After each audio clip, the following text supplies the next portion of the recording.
Hi there, everybody. Please come join us here at the Experience this Monday, November 14th at 6 p.m. Eastern. The whole gang will be here. Rex, John, me, Robbie, and hopefully we'll have a minute to talk about Black Panther Wakanda Forever.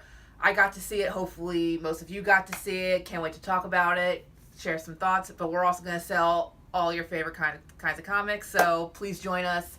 Remember, Monday, November 14th, 6 p.m. Eastern, only on The Experience. Can't wait to see you then.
Hey everybody, welcome to Pop Culture Philosophers. Welcome in fact to Rockin Robbie Live. I am your host, Rockin Robbie Billups. Station everybody, pop, pop, boom.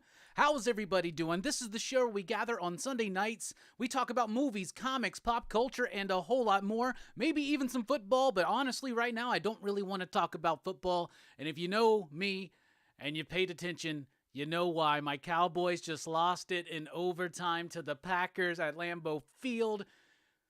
Why?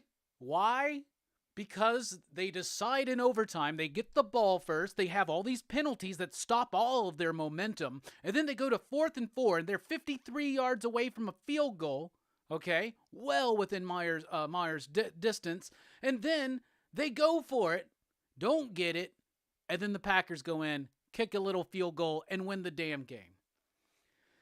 However, we got better and brighter and more awesome things to talk about tonight, including comics, movies, pop culture, and a whole lot more. We are going to be talking about this upcoming week's DC books. DC's got comics out this week. I read them. I'm going to let you know what I thought about them. We're going to be talking about Black Panther, Wakanda Forever. I watched it. I got some thoughts. I'm ready to share them tonight. Then we're going to be doing Image in the 90s. We're almost through Youngblood, y'all.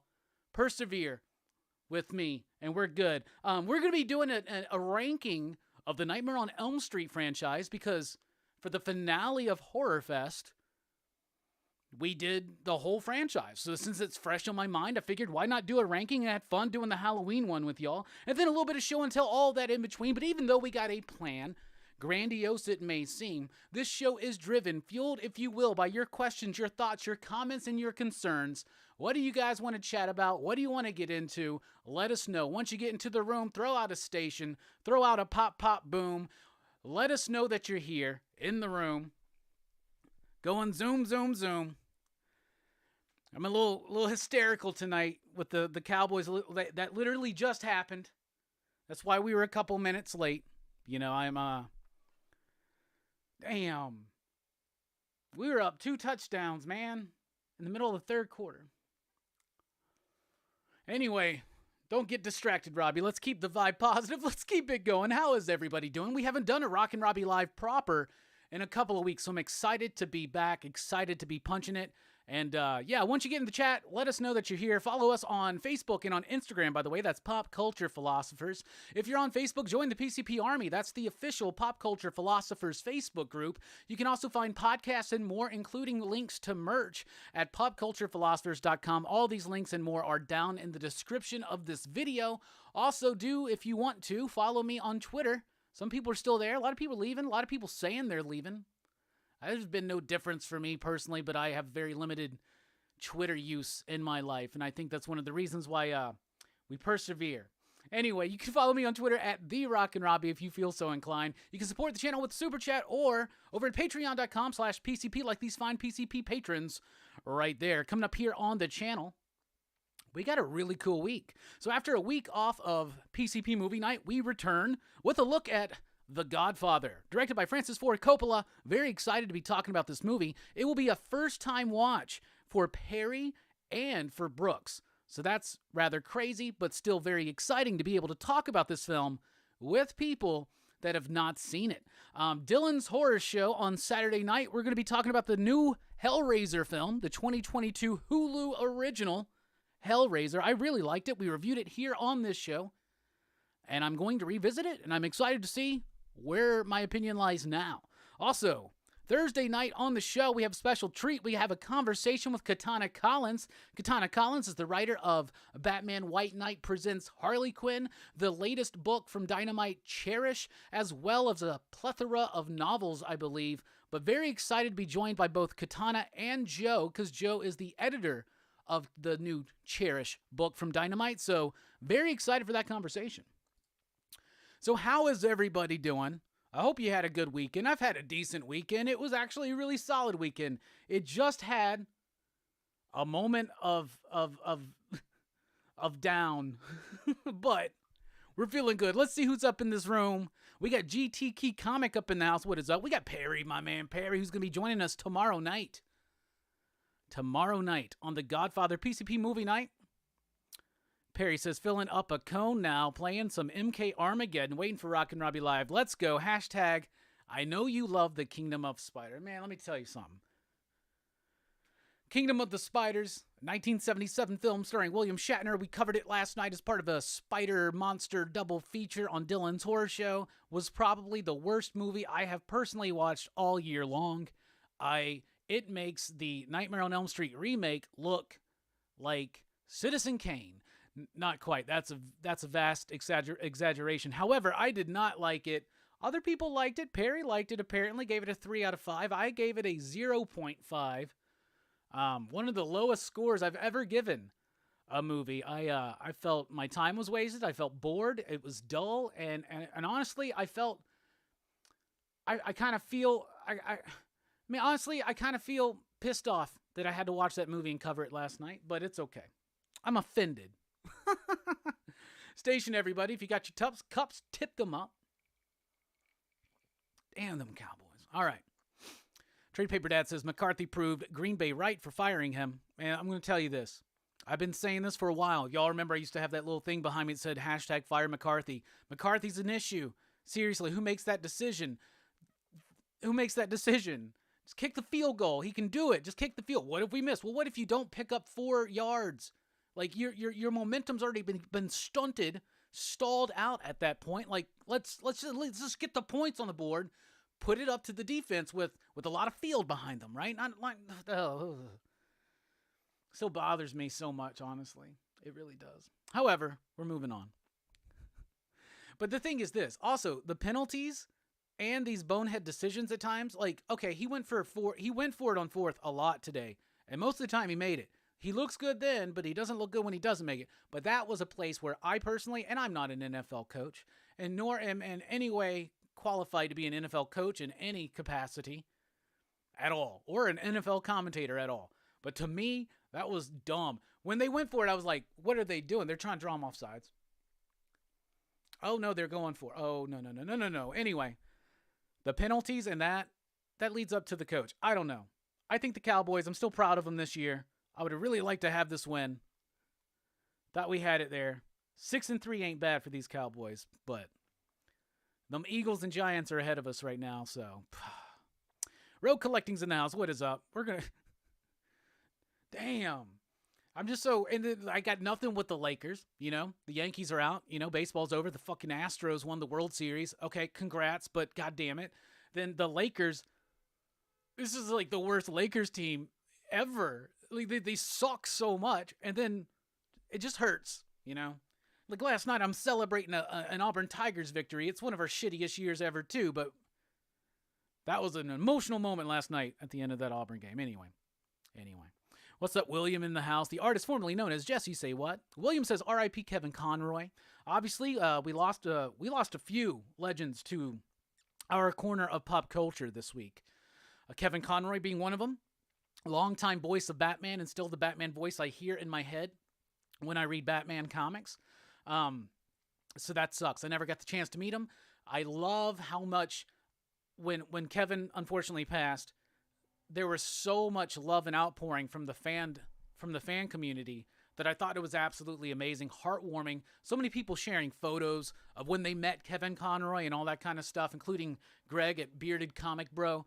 I really appreciated seeing all that love for Kevin Conroy. And definitely he will be missed because he was Batman's voice for a lot of people, including me. And he will continue to be the voice of Batman for a long time because he's got a lot of work as Batman, including the best iteration of Batman ever, Batman the Animated Series, the original series on Fox. Like, that's the best. It's the tip top of Batman fiction, and I'm including comic books. Like, Batman distilled perfectly is Batman the Animated Series. Kevin Conroy was a big part of that. Also, we lost an artist, Carlos Pacheco. I got into Carlos Pacheco's work when he took over the penciling duties on X-Men. This was right after Onslaught, so we're in like feral Wolverine, wearing the bandana kind of thing. We're in that mode. Cannonballs join. Xavier's gone. Operation Zero Tolerance come in, cleared everything out. We're building up to Bastion and all that kind of stuff.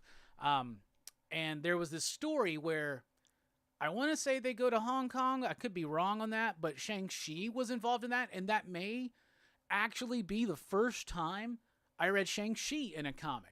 Master of Kung Fu. So, I loved him there. He did a very brief stint.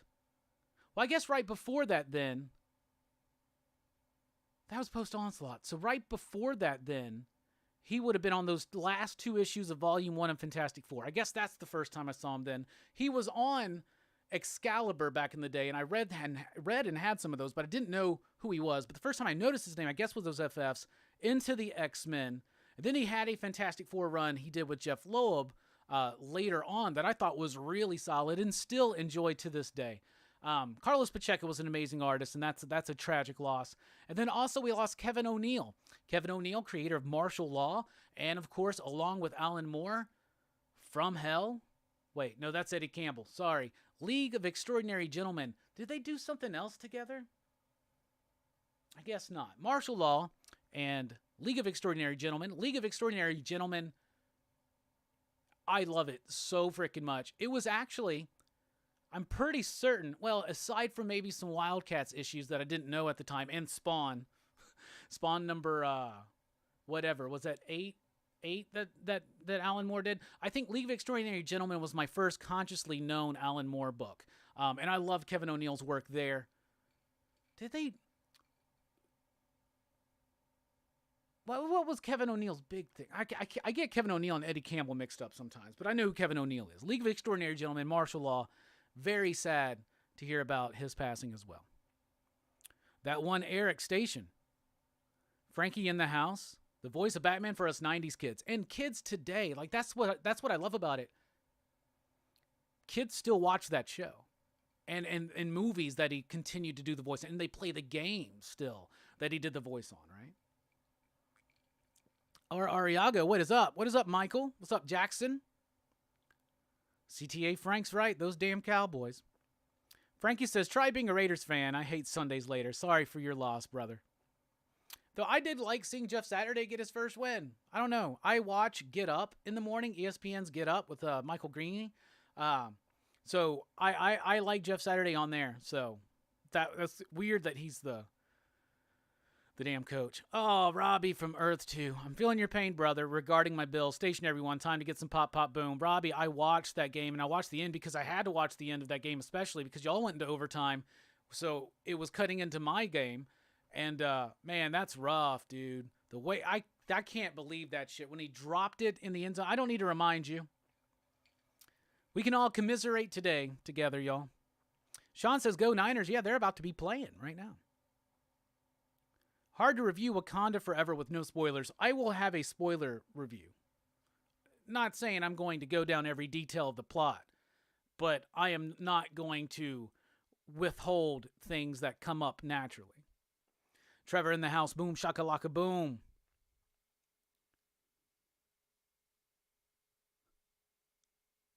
Yep, we face the Vikings next week, and the Vikings keep coming back on people. William says, should have added Earth versus the Spider. I have very little say in the movies we cover on Dylan's Horror Show. I used to have a lot more say, to be honest with you. Dylan's all, filled with ego now since he hit 1,000 subscribers, and now he's got a whole panel of people, and it's not just me and him. For a long time, Dylan's Horror Show was just me and him, and I love having the crew on there. Like, I love it, but I don't have as much say anymore. So I just let, Dylan do his thing. He picks the movies. Occasionally, I try to strong arm in a movie. New York Ripper was one that I really wanted to do. So every once in a while, I get a good pick. You know what I'm saying? The only thing I ever really strong armed in was Us, which he still, I think, is resentful for, but it is what it is.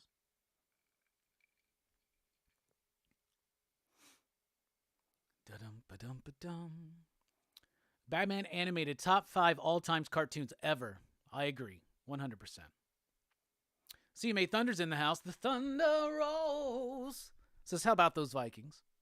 Mark McGrath is up in the house. Nemesis the Warlock at 2000 AD was a big series for Kevin O'Neill in the UK. Thank you for that, brother. I forgot that Sugar Ray covered Abracadabra, the Steve Miller Band song. Abra, abracadabra. I want to reach out and grab ya. Hell yeah. Take off my hat. I can't take off my hat. I got these headphones on. I have a full head of hair, if that's what you're asking.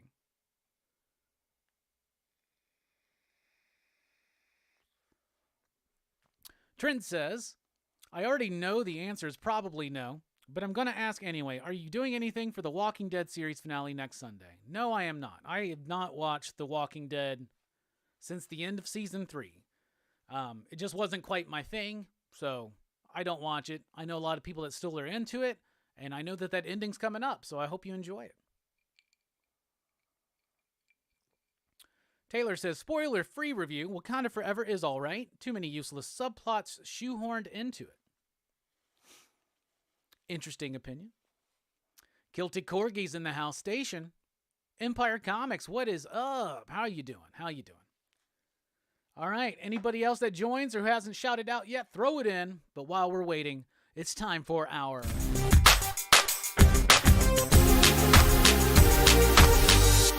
First 5. All right.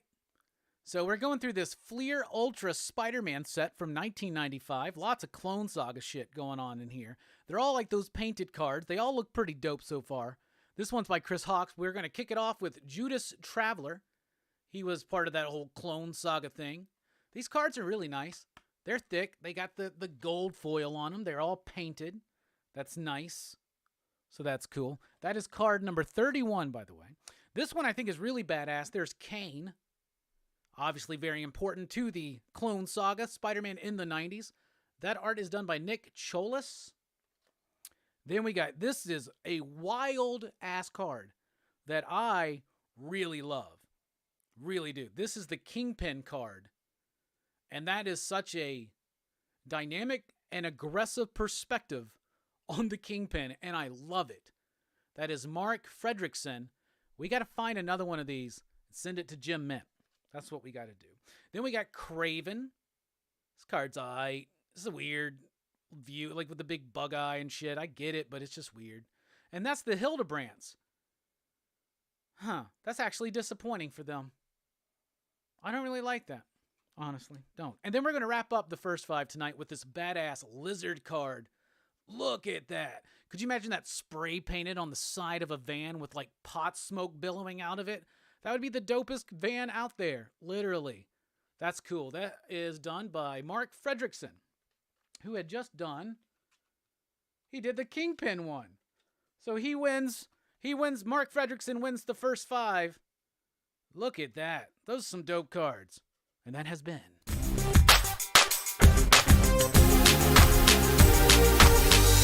First 5.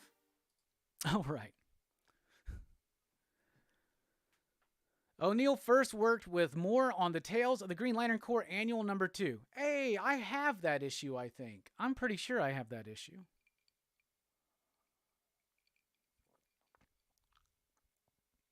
Kilted Corgi says, Walking Dead and I also agreed to part ways after season 3. Who's still watching The Walking Dead? And what do you think of it? Throw that out in the chat. Have you done a review of Terrifier? I have not, personally. I just watched Terrifier for the first time about a week and a half ago. And then that same day I watched Terrifier 2. And I know that Dylan is planning on a Terrifier double feature. I believe he's intending to do that as his kickoff show for the 2023 DHS season. So early January. But in a nutshell, I am not a fan of the Terrifier movies. I didn't like either of them very much. I appreciated the gore. I appreciated the look of Art the Clown. I appreciate the performance of the guy who does Art the Clown. He's creepy. He's iconic. It's cool. But man, those movies really need some editing down. Not just like from what's been shot, but like in script form too. Like they never compelled me. They kind of felt boring. And I love slashers and I just love gore fests and moving on to the next kill, but I need something to keep me entertained in between. It's something that Adam Green did very well in Hatchet. Hatchet's a crazy ass movie, you know, with lots of kills and lots of great gore, but there's also like this great pace to it and this humor that propels it forward. And the Terrifier movies to me are just very kind of bland story-wise. And I'm not going, I mean, come on, man. I love Friday the 13th New Beginning, right? So, like, I'm not an expert, obviously. And just take my opinion with a grain of salt. A lot of people are really responding well. I think Art the Clown is a iconic horror slasher villain with a great performance behind it. I think the movies push some boundaries and do some interesting gory things. But for the most part, like even the first one, which is like an hour and a half, it feels long. And then the second one is 2 hours and like 20 minutes. What the fuck? What? No slasher film needs to be that long. So when we do it on Dylan's Horror Show, I'll give him a rewatch and we'll see what happens. But unfortunately, I'm not actually a fan of those Terrifier movies. But what do y'all think? Do they still make Marvel masterpieces, the cards, or are those it?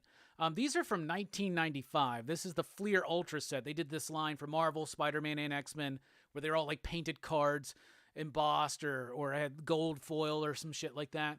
They still make Marvel cards today. They are rather expensive, and I don't think they're as good. So for me, it's the 90s stuff. The trading cards from like 1990 to like 95, 96. Though that's my bread and butter. That's what I like. Hey, we got Fable in the house. What is up, my man? One collection down. Yeah, Walking Dead is still on air. Artistic Flavor says, stopped watching after Rick was abducted. I'm a better father than you, Rick.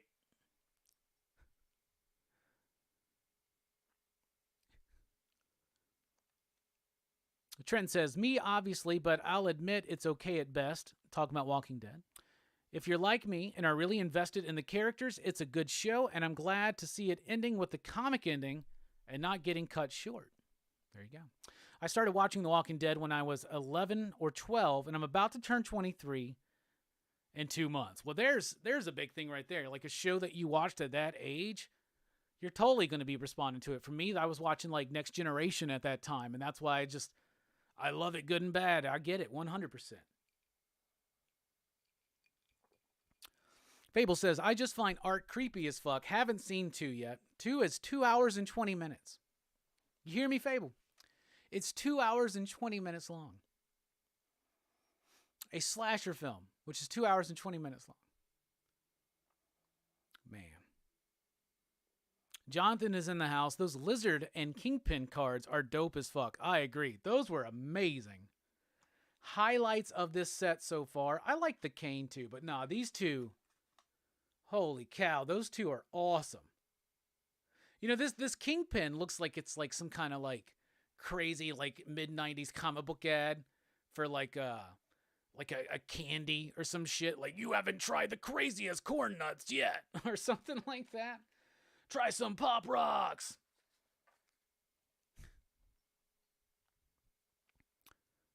Trenton says, I've never agreed with Rick leaving the show, but it was the actor's choice, so you can't blame the show for that at the end. They left it open-ended, and he's getting a spin-off show.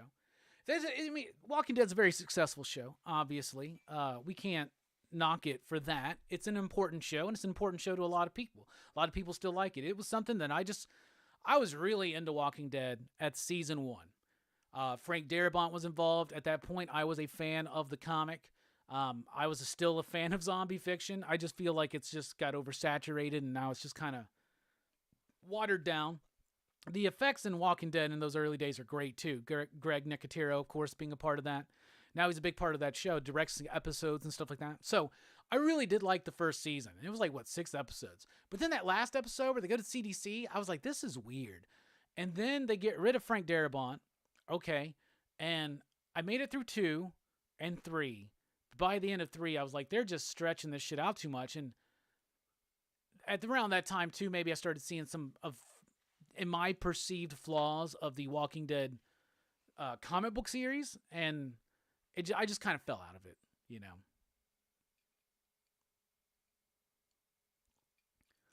Our Ariaga says, agree. Terrifier was like a 2 you digs for me. Wondering if 2 would be any better based on your comments. Seems it isn't.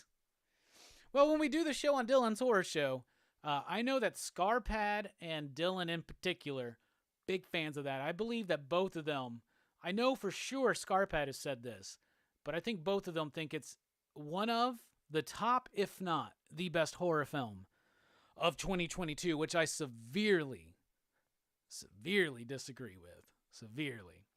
Right now, my favorite horror film of this year, I would probably give to Barbarian or X. Pearl right behind it. Choco's 26, what is up? How are you doing? Good to see everybody here tonight. If you watch football, I hope your team won. If your team lost, this one's for you. Hey, we got Two Gun Pedro in the house. Pew Pew Station. What is up, my man? How you doing? How you doing? Good to see you. Trade Paper Dad says, the season with the M. Majin Buu killers was the worst filler seasons and way off from the comics. Wait, they brought in Majin Buu from like Dragon Ball Z in there? Is that what happened? Is that what you're saying? Did Bishop show up with some people? The Xavier security enforcers show up with the M's? Hey, we got Reverse Amoeba in the house. What is up? Mike is in the house too. Sorry about your Cowboys today, Rob. Whoever's playing Green Bay, I cheer for because F the Packers. At least my Lions pulled it out in Chicago today. So hell yeah, there you go. William says his Giants won today. Yes, 7-2 Giants. Wish the Cowboys were 7-2. We're 6-3. 6-3. It's just, I was talking to my buddy Robbie yesterday about this, and I was like, I felt very confident about the Cowboys playing the Packers today. And then all of the sports analysts and shit were talking about how the Cowboys were going to do it. And then I was like, fuck. Every time people overwhelmingly are boosting up the Cowboys, we will shit the bed. And I think the team held in for the most part, man. We were fine. It was just some boneheaded penalties and a really boneheaded decision right there in overtime. God And now all week long, I'm going to be like, oh, what, I can't watch ESPN or Fox Sports all week long because all they're going to be doing is jerking Aaron Rodgers off, because especially at the end there, he does that cutesy little where he did the block and they just keep showing that, and he's like tough and the 2-time defending MVP champ and all that. Fuck that. God damn it. It pisses me off. Happy your Giants won though, William. Mark McGrath says, funny, I was watching one of those huge Walking Dead premieres a while back, and I realized that every producer on the stage except one was suing AMC. That's effed up. Road Collecting says, Detroit's won 2 weeks in a row. What universe is this? Is this real? Is it?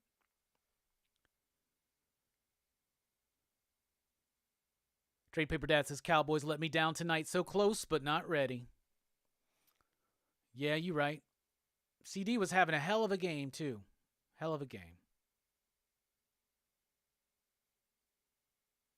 Sean says, love how they fired Carl, then gave all of the dialogue of Carl in the comics to a random kid. See, I only watched through the first 3 seasons, so it was like the first bit I thought was really good. Like the first 5 episodes, 4 episodes in particular, probably really solid. Season 2 was the one at the farm, and then they go into the prison, and I was just like, I don't know. By the end of that, I thought they just, I don't know. I thought they were stretching stuff out already. Comics by the Bay is in the house. You're never late. You're always right on time, my friend. Just getting started. Kenneth is in the house. What is up, my man? Bobby De La Ghetto is in the house. Yo, your Chiefs won today, right? Congrats. That's awesome. I'm so damn bitter for everybody whose team won today. Larry Moore is in the house. Station. How is everybody doing? Since we got a few more people popping in here, just real quick, going over the announcements again. PCP Movie Night returns tomorrow night. We're going to be talking about The Godfather. That's at 8 p.m. Central Standard Time. Dylan's Horror Show at 6:30 p.m. Central Time on Saturday. We're talking about the latest Hellraiser film, the new one, on Hulu. And Thursday night, what time? I think it's 7 p.m. Central. I'll get back to you on that. We have a conversation with Katana Collins, comic book writer of the recent Cherish from Dynamite Comics, and Batman White Knight Presents Harley Quinn, which I really loved. One of my favorite Harley Quinn books ever. So very excited to have Katana on the show. She'll also be joined by Joe Corallo, who is the editor of Cherish. So how is everybody doing? We've already talked about some of the losses we had this week. Kevin O'Neill, Carlos Pacheco, Kevin Conroy. We also had the release of Black Panther, Wakanda Forever. We'll be talking about that one in a little bit. That one's yet another divisive Marvel movie. Is like, can we not just like or dislike the movie? We all gotta like fight about it? Come on, y'all. Hey, we got Steph in the house. Missing Link. Missing Link himself. How are you doing, my friend? Great conversation about some great movies last night, right?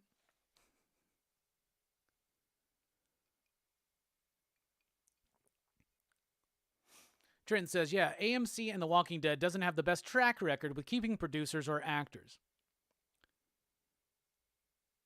William says, seems because of the ending in the Golden Age comic that Huntress, her first appearance in Batman Annual 2 2018 is being searched. That's silly. That's not her first appearance. Her first appearance is way, way, way back in the day. First appearance of Helena Wayne, Huntress, is like Golden Age, right? Like that's way, way back in the day. Anybody who's trying to fool you on a modern book, just don't pay too much for it. Buy what you want, but if you're buying it for the first appearance of Huntress, that's way before that.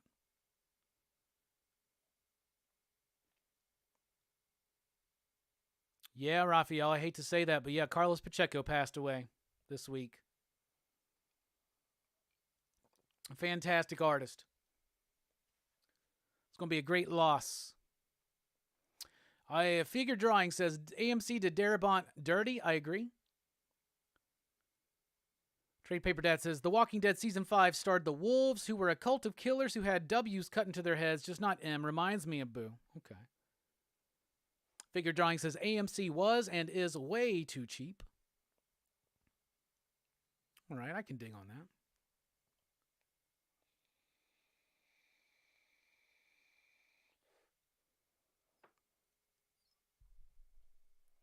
I really love this Kingpin card. It's been 2 weeks since we did Rockin Robbie Live. I'm feeling rusty, y'all. Why? I've never caught up on the chat. What's going on? Was this real? It's because all you've been doing, Robbie, is complaining about the Cowboys. How about that? How about we go ahead and get into the DC sneak peek?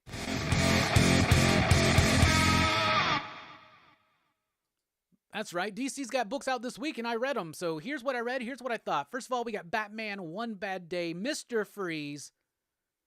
So far, these One Bad Day one-shots have been kind of a mixed bag from DC. You know what I'm saying? This one, though, by Jerry Duggan and Matteo Scalera and Dave Stewart on the coloring, I really liked it. First of all, a really great Mr. Freeze story, right? And unlike some of the other One Bad Days, here's the thing. The Riddler one, the Two-Face one, I feel like they try to be too connected into game-changing, like creating a game-changing moment for that character in current continuity by revealing some really fucked up side of his past that we didn't know. There are elements of that here, but this is a story set back when Dick Grayson was Robin, and it's set during Christmas. So not only is this a really solid Mr. Freeze story in the vein of Batman the Animated Series, right? It's like that Paul Dini Heart of Ice Mr. Freeze. It does add another layer. Now, other writers recently even, Peter Tomasi, Scott Snyder, have tried to add new layers to the Nora and Victor dynamic, but in this one, there is a very tragic kind of retread or redo here, and it really does a great job of accentuating the character of Victor Freeze, as well as the hopeful, optimistic nature of Dick Grayson and the cold, hard truth nature of Bruce. I really like this one. Matteo Scalera's artwork was amazing. It was a great representation of Mr. Freeze, and it was a very, very solid Christmas comic. And that season is approaching. The media want us to think it's already here, but it is approaching. And then we got Dark Crisis, Worlds Without a Justice League, Batman, one-shot. So this is the last of these one-shots. Basically, when Pariah, quote-unquote, killed the Justice League, he shunted them off into their own realities, each world based on the ideas or dreams or whatever of the person. We know that they're fine now. Even in the pages of Dark Crisis, they've already broken out of these worlds. So all of these have kind of fallen kind of flat. They feel unnecessary. However, this was one with probably the most imagination. Cy Spurrier does a great job of crafting this world, and it's interesting, but the problem is I'm just not caring, right? I don't care. But the artwork by Ryan Silk is great. The Zatanna story at the back was really kind of lame. I didn't really like that one. So I liked it, but overall, these Worlds Without Justice League one-shots, very unnecessary. And no, they don't really quite work. Then we got GCPD, The Blue Wall, issue number 2 by John Ridley with artwork by Stefano Raphael, Brad Anderson on the coloring. I was very surprised and taken aback at how surprised I was how good I thought issue number 1 was, and that continues into issue number 2. This reads like a really solid police procedural drama. It does focus on the ins and outs of the Gotham PD. Montoya is the new commissioner.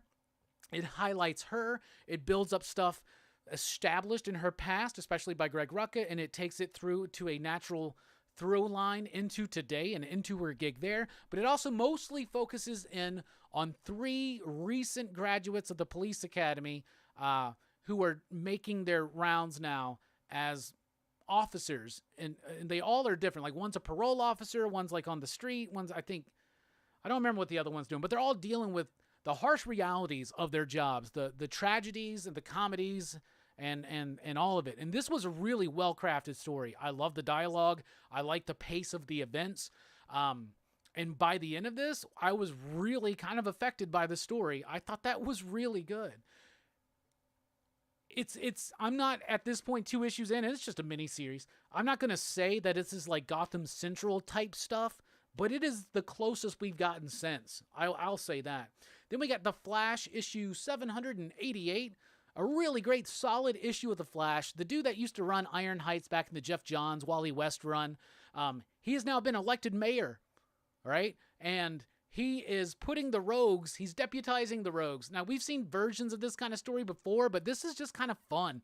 If you really like the Jeff Johns run on Flash, the Wally West stuff in particular, you will love this. It's nice to see a return of the rogues, return of some familiar faces, and a familiar energy. And plus some big revelations about the relationship and the future of Wally West and Linda. So that was really cool. And Jeremy Adams has been doing an incredibly consistent job on the Flash. Then we got Black Adam, issue number 6. Yes, issue number 6 of Black Adam. Christopher Priest with artwork by Eddie Barrows right here. I like this book. I like this one a lot. This one is the most focused issue of this run so far because it is just Batman versus Black Adam. Now, there's some kind of a catch to that cheapens some of this issue. However, it was pretty fun because you get to see just Batman versus Black Adam full on, full out. But like I said, there's this little tricksy thing they do there that kind of undercuts it just a little bit. But it's really cool. This was a really fun issue. I thought that was great. Then we got Deceased, War of the Undead Gods, issue number 4 of 8. So it's halfway through now. I'm loving the Deceased books. They're great. Some really great characterizations.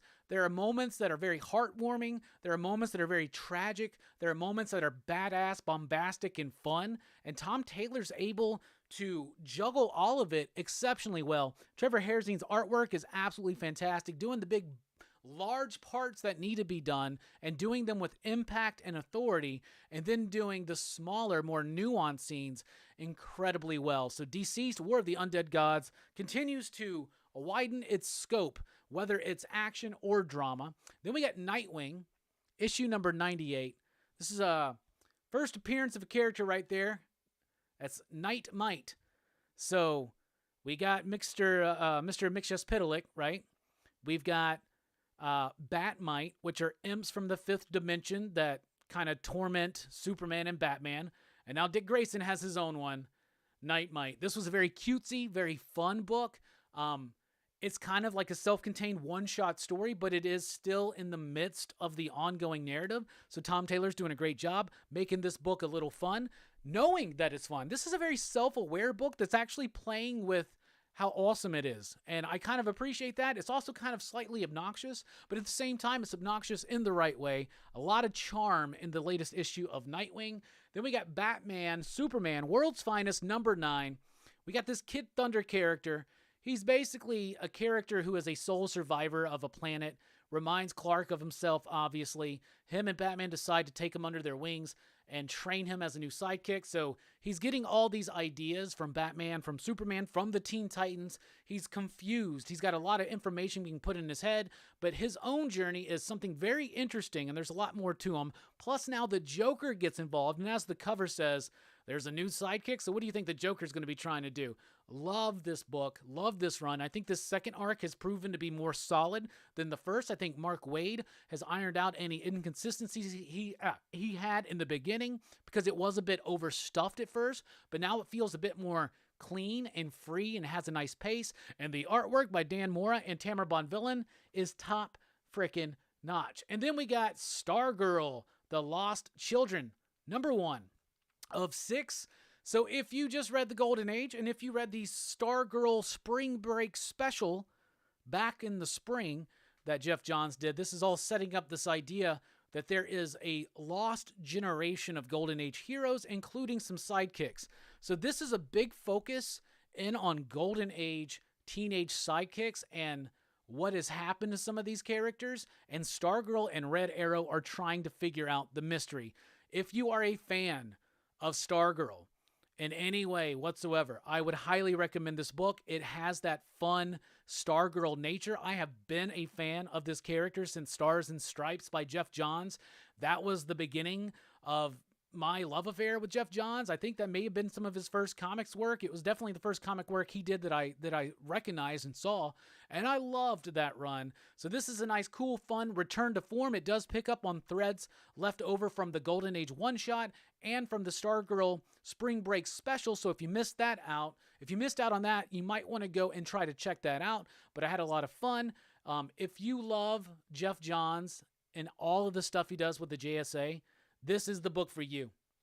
I'm very excited for that. And so that's what I thought. So to recap, Batman One Bad Day, Mr. Freeze, a great, fantastic Mr. Freeze story, and a great, heartfelt, and tragic Christmas story. Then we got Batman Dark Crisis, Worlds Without a Justice League. It's just it was a very imaginative one, but who cares at this point? Then we got GCPD, The Blue Wall. Really like that book. Very surprising. The Flash, continuing to be very consistent and strong. Black Adam, Batman versus Black Adam is pretty awesome. Then we got Deceased, War of the Undead Gods. That book was awesome.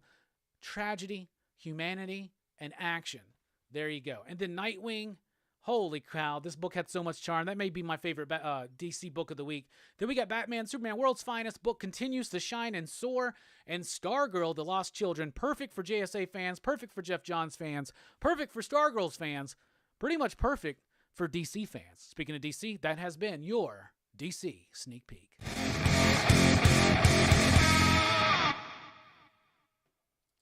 All right. That was fun, wasn't it? Let's look at the chat. All-Star Comics 69 is Hunter's first appearance, 1977. There we go. Thank you for that. Hey, 69. Nice.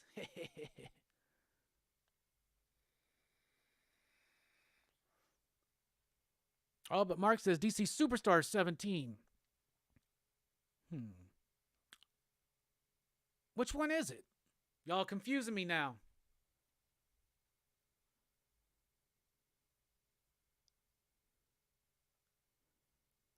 Can someone tell me the point of Agatha in it? What are you talking about?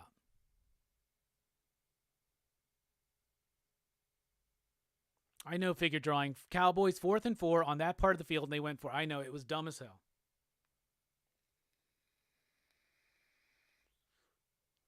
OUG is in the house. What is up, officially unofficial geek?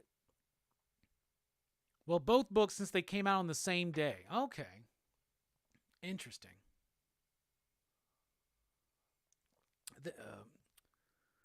Yeah, that's the thing. Helena Wayne is...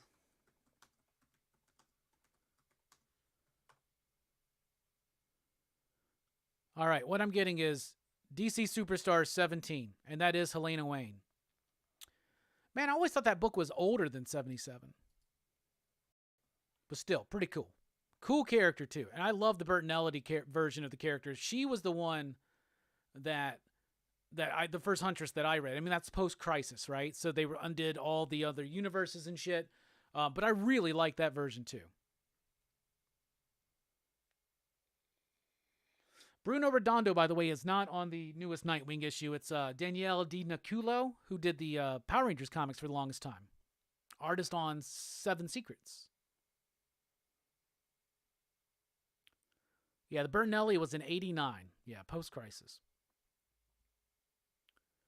What was that 3-issue mini of Deceased with the Villains? The Unkillables? That's my favorite story in that universe. Yes, that was the Unkillables.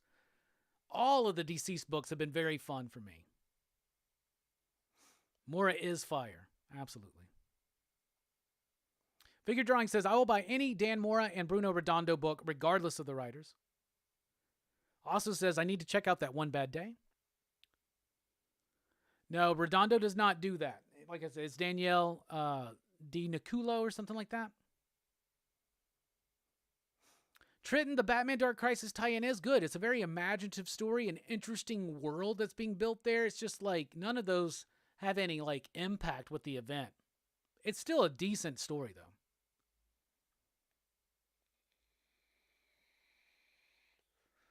Superstars contains the origin. So there you go. There you go.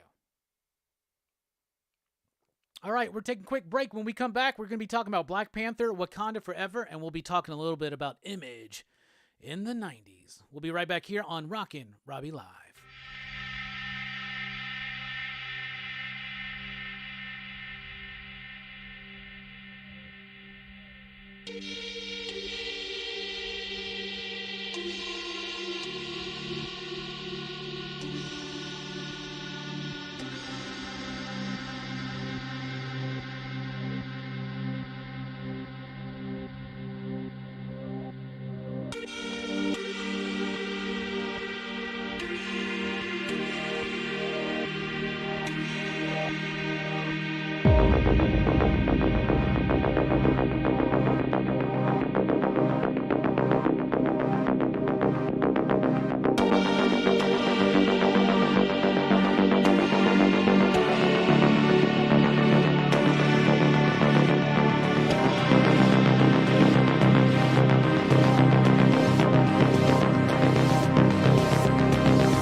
Hi there, everybody. Please come join us here at the experience this Monday, November 14th at 6 p.m. Eastern. The whole gang will be here. Rex, John, me, Robbie, and hopefully we'll have a minute to talk about Black Panther Wakanda Forever.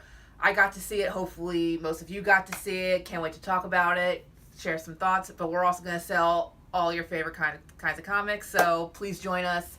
Remember, Monday, November 14th, 6 p.m. Eastern, only on The Experience. Can't wait to see you then.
Hey everybody, welcome back to Rockin Robbie Live here on Pop Culture Philosophers. I am your host, Rockin Robbie Billups, and we've already had a great time tonight talking about comics, movies, pop culture, and a whole lot more. We talked a little bit about some of the tragic losses of this week: Kevin O'Neill, Carlos Pacheco, and Kevin Conroy. So let's go ahead and take a moment of station representation for those losses.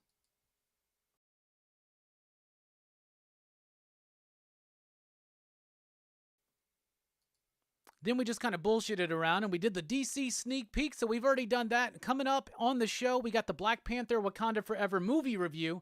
Maybe some slight spoilers in that. We got Image in the 90s. We're going to be ranking the Elm Street films because we just wrapped up Horror Fest with an Elm Street franchise review, so why not do a ranking when they're all fresh on my heads? A little bit of show and tell, all that in between. Even though we got a grand plan, this show is driven, fueled, if you will, by your questions, your thoughts, and your concerns. So what do you want to chat about? Get it in right now, because we spent most of the last hour commiserating about the Cowboys' loss. We don't want to do that for this hour. We want to keep the party going. That's why I'm introducing one item to the Super Chat menu. If we have a cumulative total tonight of $25 in Super Chats, I will drink this tiny bottle of Screwball peanut butter whiskey, which we've heard about here in this chat, and Mike found some small bottles. He's like, let's not buy a big bottle. Let's just try it first. So I've not tried this. We hear mostly terrible things about this.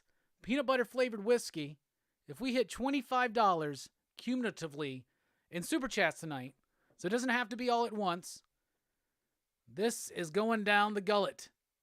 If you want to see Robbie drink some peanut butter whiskey, we could use the support.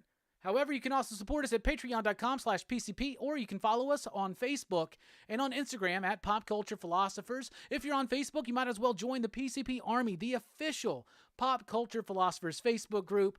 Also, you can find me on Twitter at The Rockin Robbie, and you can find podcasts and more at popculturephilosophers.com, including links to merch, all of that stuff in the description below here as well. We really do appreciate everybody being here, and all the support we truly need is a like, a share, make sure you're subscribed, and participate in the conversation. Coming up here on the channel, we got PCP Movie Night returning for its first non-Horror Fest episode in a while. We're going to be talking about The Godfather.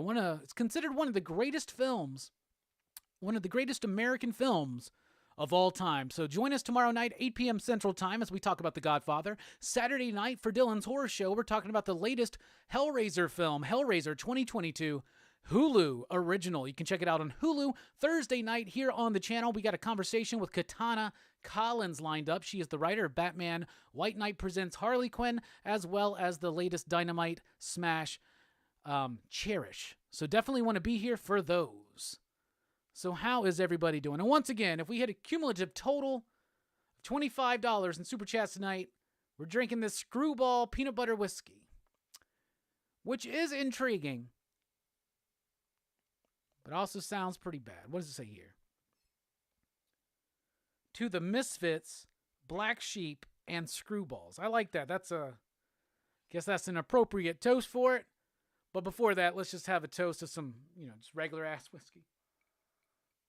All right, I want to report on our gaming night that we did. I thought about doing some video that night, but I didn't. So here's what we did. We had a game night, retro game night. It was me, Jelani, Brooks, and Mike, right? We gathered, we had pizza. We had some great pizzas, man. I was like, leave the pizzas to me. I got this, right? So I got us like a ranch-based sauce with some chicken and some onions and some hot sauce. That was one pizza. Another one had, like a garlic white sauce with some, beef strips and some green peppers and some onions. This basic shit. And then, one had, marinara and pepperoni and bacon. The other one was cheese, and it was like 5 cheeses. Good spread, good pizza spread we had. So our plan was to gather. We all watched some videos on YouTube about how to beat Batman NES. Last time we had a retro game night, which was months and months and months ago. We need to do these more often if we really want to have success. So here's what we did. We decided we get together. We were going to beat Batman 1989 on the NES. We did not. We had good times. We drank pizza. We ate pizza. We drank whiskey. Brooks was drinking some wine. We smoked the doge. We had a lot of fun is what we did. And that was the more important thing. I will say this, that me and Brooks were the best players and other people were not the best. However, we all had fun. And I've learned that as these games progress, obviously they get harder, but also we get more drunk. So it doesn't seem to work out right. It's like our efficiency is here and the easiness of the game is here. So this is how we start. And then it just eventually, we're about an hour and a half in. And then the last 3 hours are just like, we suck and the game's hard as fuck. However, we did make it into level 3. So we beat 1 and 2. Now, we've beaten 1 and 2 before. We did that the last time we did a game night. We struggled with it, but we finally made it through the first 2 levels. This time we started back over so that we could, go to level 3, actually having more shit with us. Man, it was kicking our asses. Because by the time we got there, it was early. I mean, we got there quick. It was no problem. But like Brooks and Jelani, they ain't played it in a while. I haven't played it in a few weeks. So I was quicker to get back into the groove, but then they got into the groove, and we all were playing good stuff. By the way, I think I'm the best wall jumper, so I'm proud of that, at least. Brooks is the best at defeating bosses, it seems. However, we did not beat the game. So we only made it through, I think we made it to the last level of World 3, if you want to call it that, whatever it is. But, yep, that's where we are. So I just wanted to report that. Hubris, I thought we could do it. I thought 100% we could do it. We could not. But we had a lot of fun.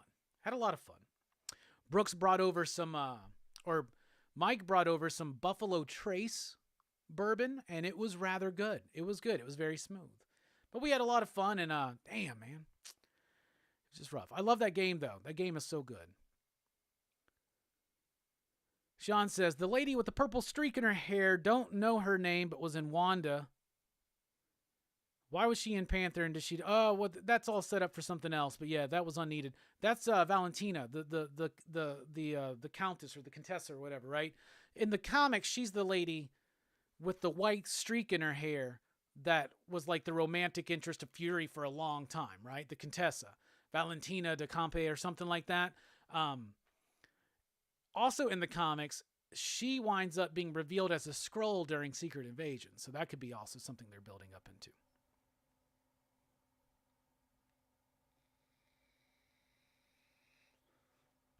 Digital Blackface is in the house. Gonna need to know where that music is from. YouTube Studio.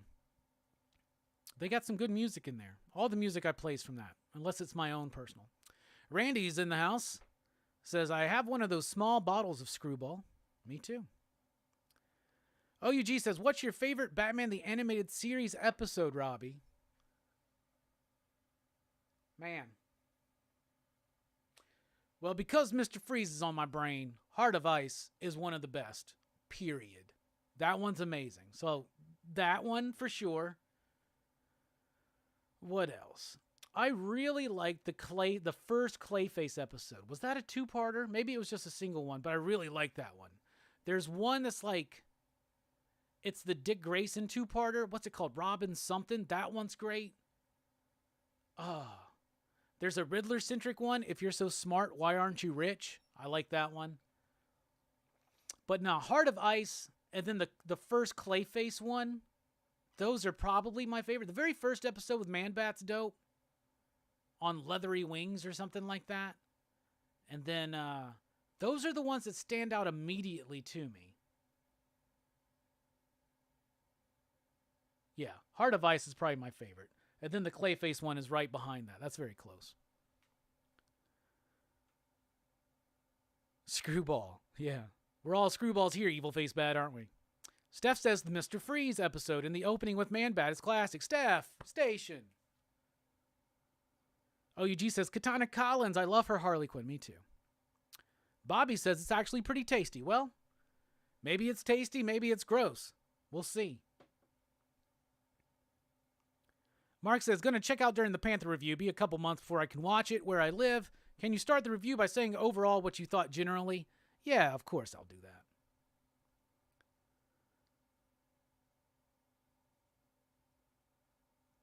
Every morning there's a heartache hanging from the corner of my girlfriend's four-post bed. Did I say heartache? He says that in the second one, though, doesn't he? I heard Brooks was down with Wu-Tang. He is down with Wu-Tang, but when Brooks starts losing at a game, it's so funny because he'll just be like, he'll start whining. Like, I don't want to let in too many secrets on Brooks, but like, you know, he kind of whines, man. He's like, I hit jump. I pushed the button. It's really funny. OUG says, I am a Pizza and Pot fan, and Pizza Spread gets the thumbs up from me. Hell yeah. Batman the Animated Series on Super Nintendo is pretty dope. That one is dope. Is that the one that has where you're on the... Well, I'm thinking maybe Adventures of Batman and Robin on the Super, but it's the one where you're like... At one point, you're fighting the Joker and you're on the train. Is that one? Toy Shelf says, Elaine, good. Hell yeah. Julie Louis-Dreyfus, right? Varanki, the Skrull Queen. Contessa is also the Hydra leader in the comic. Hell yeah, William. First Clayface introduction was a 2-part episode. Those 2-part episodes, that 2-parter was great, and the Two-Face 2-parter. Pretty sure that one was a 2-parter. That was great. There's a Robin 2-parter. It's called like Robin's... It's not Robin's Revenge, but it's Robin's something. I don't remember that one. Robin's Reckoning. Thank you, OUG. Thank you. There you are. Clayface would be a great DC movie character. So would Mr. Freeze. Almost got him. Fable, you're right. Almost got him's one of my favorites too, where the villains are all playing fucking cards, talking about how they almost killed Batman, and the spoilers at the end, it's Batman pretending to be Killer Croc the whole time. I hit him with a rock. Oh, that shit. I threw a rock at him or something. Man, that's awesome. Thank you, William. Contessa Valentina Allegra de la Fontaine. There you go. Boom. They're building into Thunderbolts with her. Bobby says all those Batman animated series are dope. Hell yeah, they are.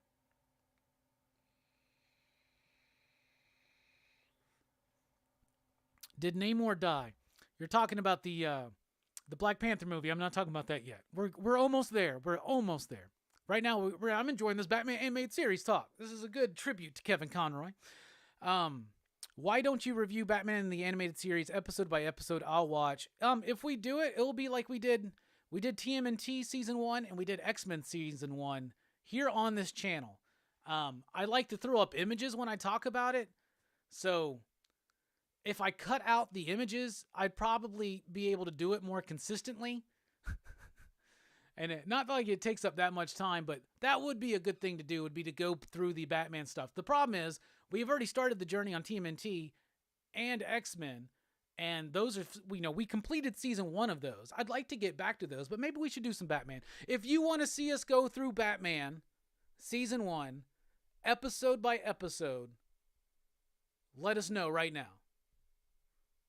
Chat, let us know. Can I add polls in yet? Can you do that yet? I thought you could add polls. What's this? Start a poll. Here we go. Should we do Batman, the animated series reviews? There you go. I guess that's pinned or something. So there's a poll there. Should we do Batman the Animated Series reviews here on Rockin Robbie Live? So there you go. Hey, that's our first poll. We'll see. Right now, it's letting me know that we're at 100% yes. I don't know how many votes there are. It doesn't tell me how many votes. 10 votes. Okay. Contessa Valentina Allegra de la Fontaine. I gotta get good at that. Maybe the train part you're referring to is Batman Returns on the end. No, it's animated. I'm pretty sure it's the Adventures of Batman and Robin, which would make it a later period SNES game because it was, I don't know. It was like, you remember when they rebranded at the end of the Fox series? Do you remember that? They rebranded at the end of the Fox series, The Adventures of Batman and Robin. I think it was based on that because it has animated series. I have to look at it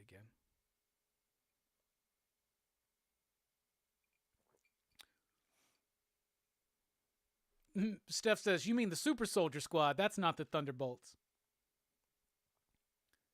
My favorite is Joker's Favor. Which one is Joker's Favor? Refresh my memory. I was actually trying to think of Joker ones, and I was having a hard time. I remember... Here's the thing.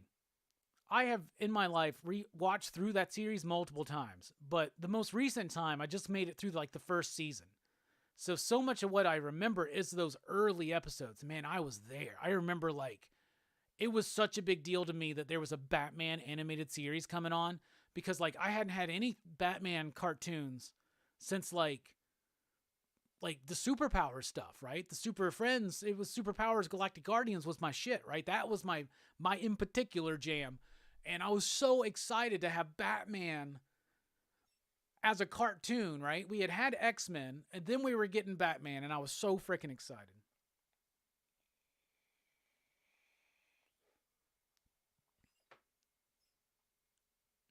Batman season 1, yes. But yeah, I think the Joker, there was like a Joker Christmas one. That's season 1, right? So like I remember most of season 1 for sure.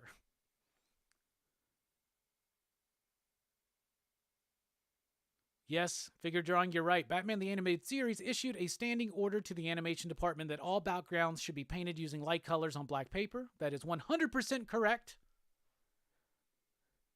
100% correct. I have the Batman Animated Series like book that they came out with like back in like, I don't know, like the early aughts or something. Kayfabe actually did a video on it. And I was like, I have that. I bought that when it came out. I still have that. So we should definitely look through that one day. I would tell you to vote on the poll, but it looks like the poll is overwhelmingly yes. Got 21 votes so far and not a single no. All right, I guess we got to get that ready. We got to come up with a clever name. Because what do? We like an annotation on X-Men animation, and we did Totally Talking Turtles tonight. We got to come up with a name for the Batman one. So why don't you? So we're gonna do it. I'm gonna end that poll. Y'all got it. We got it. But we got to come up with a cool name for it. So for the X-Men, it was an annotation on X-Men animation, and then we did Totally Talking Turtles tonight. So what about the Batman? What are we gonna call that one?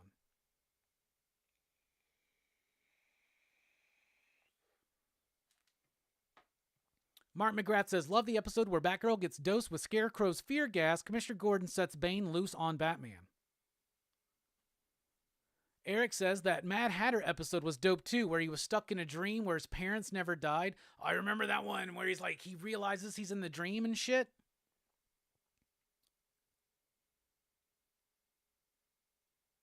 Steph says, I appreciate the style of the Adventures of Batman and Robin now. Bizarro Fett's in the house. Robin's Reckoning is hands down my favorite. Hell yeah. Poll complete. 21 votes. 100% yes. All right, y'all got to watch along with me, though. Now, here's a fun fact. At least on my Fox local station, Fox 54. So they had the big Batman was on like at 4 o'clock, I think it was. Maybe it was 4:30. Maybe it was Animaniacs into Batman. But maybe Batman first started at 4, but it was in that hour. So it was like the 4 o'clock hour for us. So when it was going to be Monday through Thursday, because I don't think they did cartoons on Friday. I don't think they did. Maybe they did. No, maybe they did because the Green Ranger, that was a 5-day thing, but that was in the morning. But that was when it switched to night. That was actually prime time. Dude, in the premiere of season 2 of Mighty Morphin Power Rangers was prime time too. I was so fucking down for that. Like I was like pumped. That's middle school. Anyway, when Batman the Animated Series came out, it was going to be aired during the weekdays in the afternoon. Long story short. But they had some like 2 special episodes that they were going to do on Saturday. So it actually premiered, for me at least, on Saturday before the Monday. And on that Saturday, they played the first part of that Catwoman 2-parter. And then the next Saturday, they played the second part. So they played it on Saturday, and it was the Catwoman episode. And then on Monday, it was the Man-Bat episode.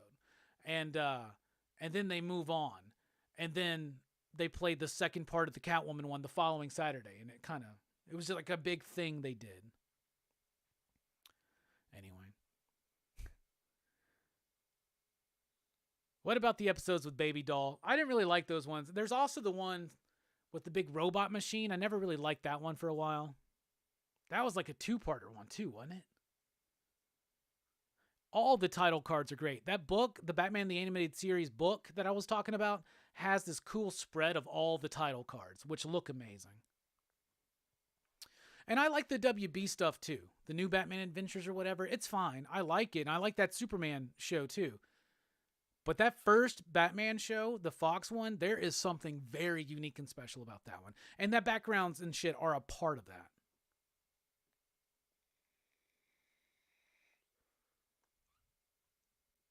Joker's favors the first appearance of Harley Quinn. Okay. Was it Harley's Night Out? That was a good one. Was that called Harley's Night Out? Was that the first one? I guess where we see her and Poison Ivy palling around?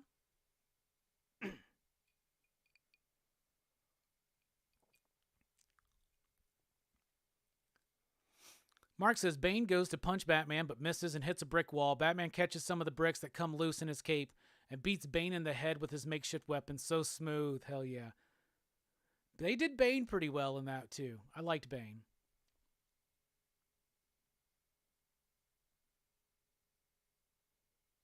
Oh yeah. They were all good, but my fave is when a square normal dude rear ends the Joker in traffic and the rest episode he owes the Joker a favor. Yeah, I get you. I'm remembering that one now.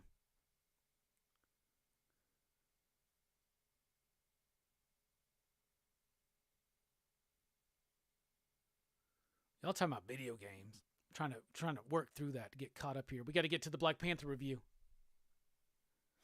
Got to do Mask of the Phantasm to cap it off, bruh. That's a PCP movie night qualifier right there. Batman Mask of the Phantasm. I don't know why we haven't done it yet. Probably the best Batman movie. Let's be honest. It's probably the best Batman movie. Let's be honest. It's probably the best Batman movie.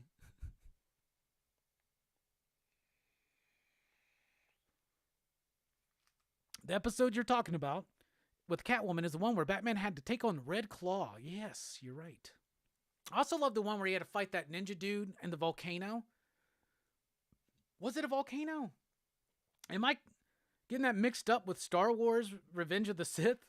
They fought it like in a volcano, right? I remember that episode. I used to act that out because I had my Bruce Wayne Quick Change animated series figure. I still got one. It's not the one I had when I was a kid, but I got one. It's complete. I got to find all of it and get it back together and spotlight that. But I had that, and so I didn't have a ninja figure, so I used my Venom action figure. It was the Venom that flicks his tongue. I got it on card right up there, but the Venom that flicks his tongue, that was my ninja figure, and I would act that out over and over because you could pull the mask off of Bruce. You couldn't pull the mask off of that Venom. I didn't get the Venom where you could pull the mask off figure until way later, like honestly, like 7 years ago probably. And I do have it, and I love that figure. When I was a kid, and I would be playing with my figures, I'd have my Venom figure, and whenever he was going to like be Eddie Brock instead of Venom, I would pull out my Hulk Hogan action figure from that WWF line with the little small ones, which I love. I had an opportunity to get a bunch of them and a ring, but it was just too expensive for the time. I really got to slow down some of this spending, y'all. No, just kidding. But no, man, like, I love those wrestling figures. But yeah, the Hulk Hogan was my Eddie Brock. Weird, isn't it? Eddie Brock's not balding.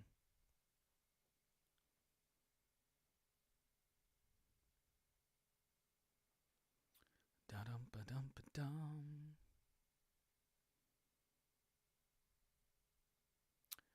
Robbie, what would be your take on Batman if I wrote it? My take on Batman would be very grounded. I would focus mostly on Bruce. I would integrate Robin very often. I would integrate other members of the family decently enough, but like for mostly it would be a focus on Batman, and it would have some Robin here and there.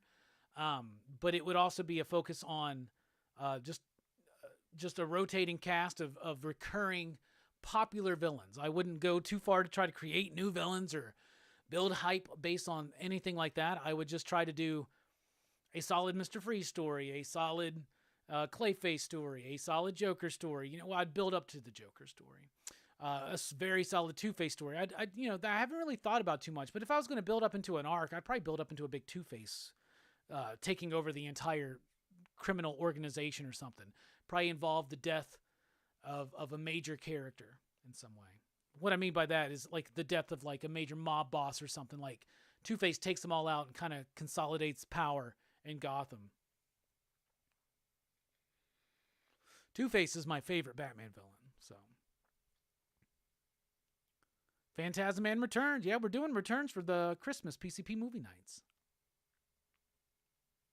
I'm also Eddie Brock, brother. Huh.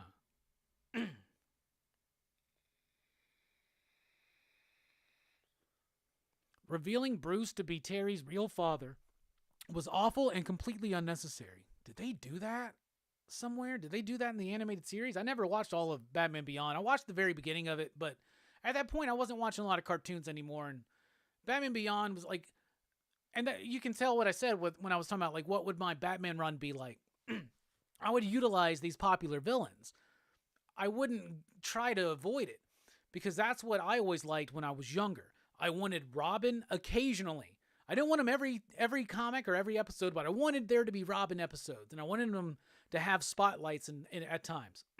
And we got that. And I wanted to see the major villains. I didn't want to see some bullshit. You know what I'm saying?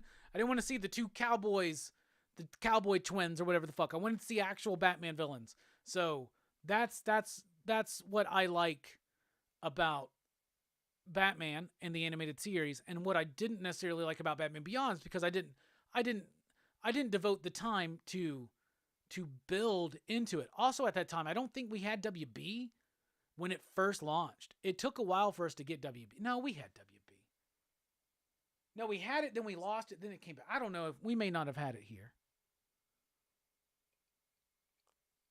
Because there was a while where I couldn't watch Buffy, but then Fox would re-air it at like 2 a.m. some random night, like Wednesday night or something at 2 a.m, and I would VHS record it. Yeah. Back in those days. And that would have been season 4 of Buffy that I was doing that, which would have been 99 into 2000. When was Batman Beyond?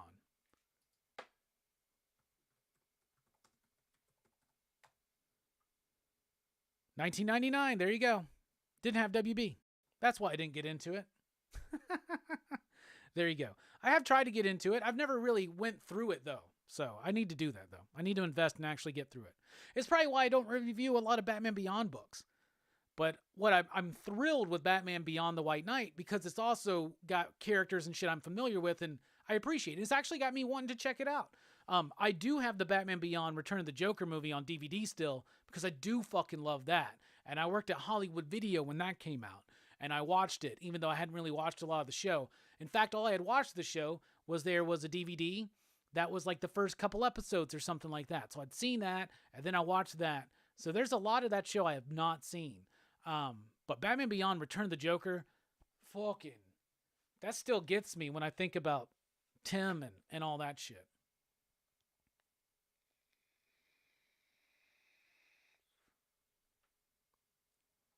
I don't know why season 2 was only 20. Yep, Beyond was 99. There you go. Whack way to watch Buffy, bro. I had to. We didn't have WB. So they would air Buffy, and it was like 2 a.m. or something. They would air it on Fox. And then I would have my VCR set to record. And it would record, and then I'd watch it the next day when I woke up or that night.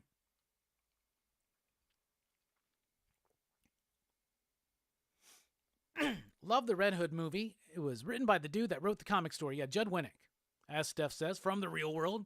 Season 4, right? San Francisco season. Judd Winnick. His best comic work, in my opinion, some of his first. The Adventures of Barry Ween, Boy Genius. Written and illustrated by Judd Winnick. Fantastic stuff. He had a really good, decent run on Green Lantern, too. Kyle Rayner stuff. The Red Hood, that Under the Red Hood story, I did not like in the comics, but I did like that movie a lot. Hey, Nick Comic Culture's here, station.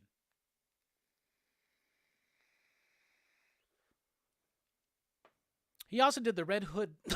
Excuse me. He also did the Red Hood Lost Days story, where he kind of took out Infinite Crisis into the resurrection, because the reason why Jason Todd came back from the dead is because Superboy Prime hit like some fucking crystal walls, some in a multiversal prison, basically, a pocket dimension. But then they changed that where it was Talia that brought him back with the Lazarus Pit to try to utilize him against Bruce and shit. And the Exiles, man. I forgot all about that. His Exiles run was really freaking solid. They needed an... You know, you could probably track down many of those issues. Some of the trades are hard to get now. They had complete collections for a while.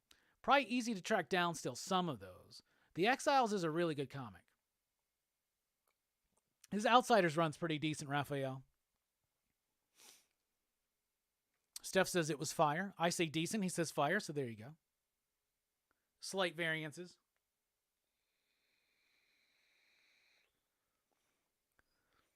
After Batman the Animated Series review shows, is there any possible way you're moving on to Justice League or Justice League Unlimited? Yes, but like we also still got to get back into X-Men and Turtles, right? We're just going to do just season 1s of a bunch of different shows. I would love to, I want to do Silverhawks. We only do one Rockin Robbie Live a week, if that. Sometimes we didn't do one for the last 2 weeks, but yeah, I would love to do Justice League as well. Maybe I can't add any more shows, but that would be a fun one to do with a crew.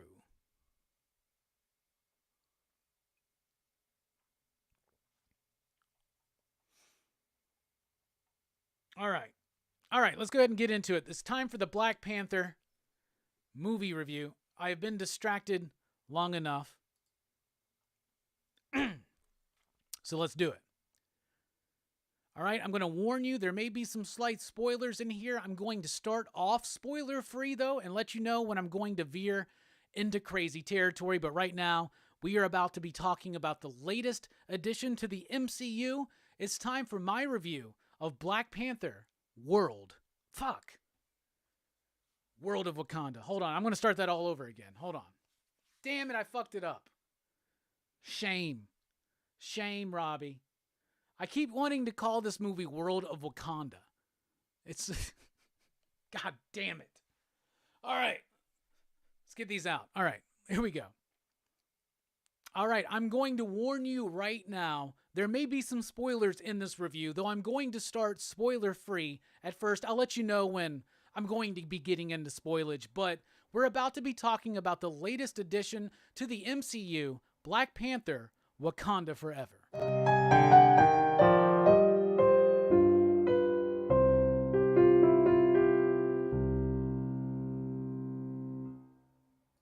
All right, the much anticipated sequel to Black Panther is here.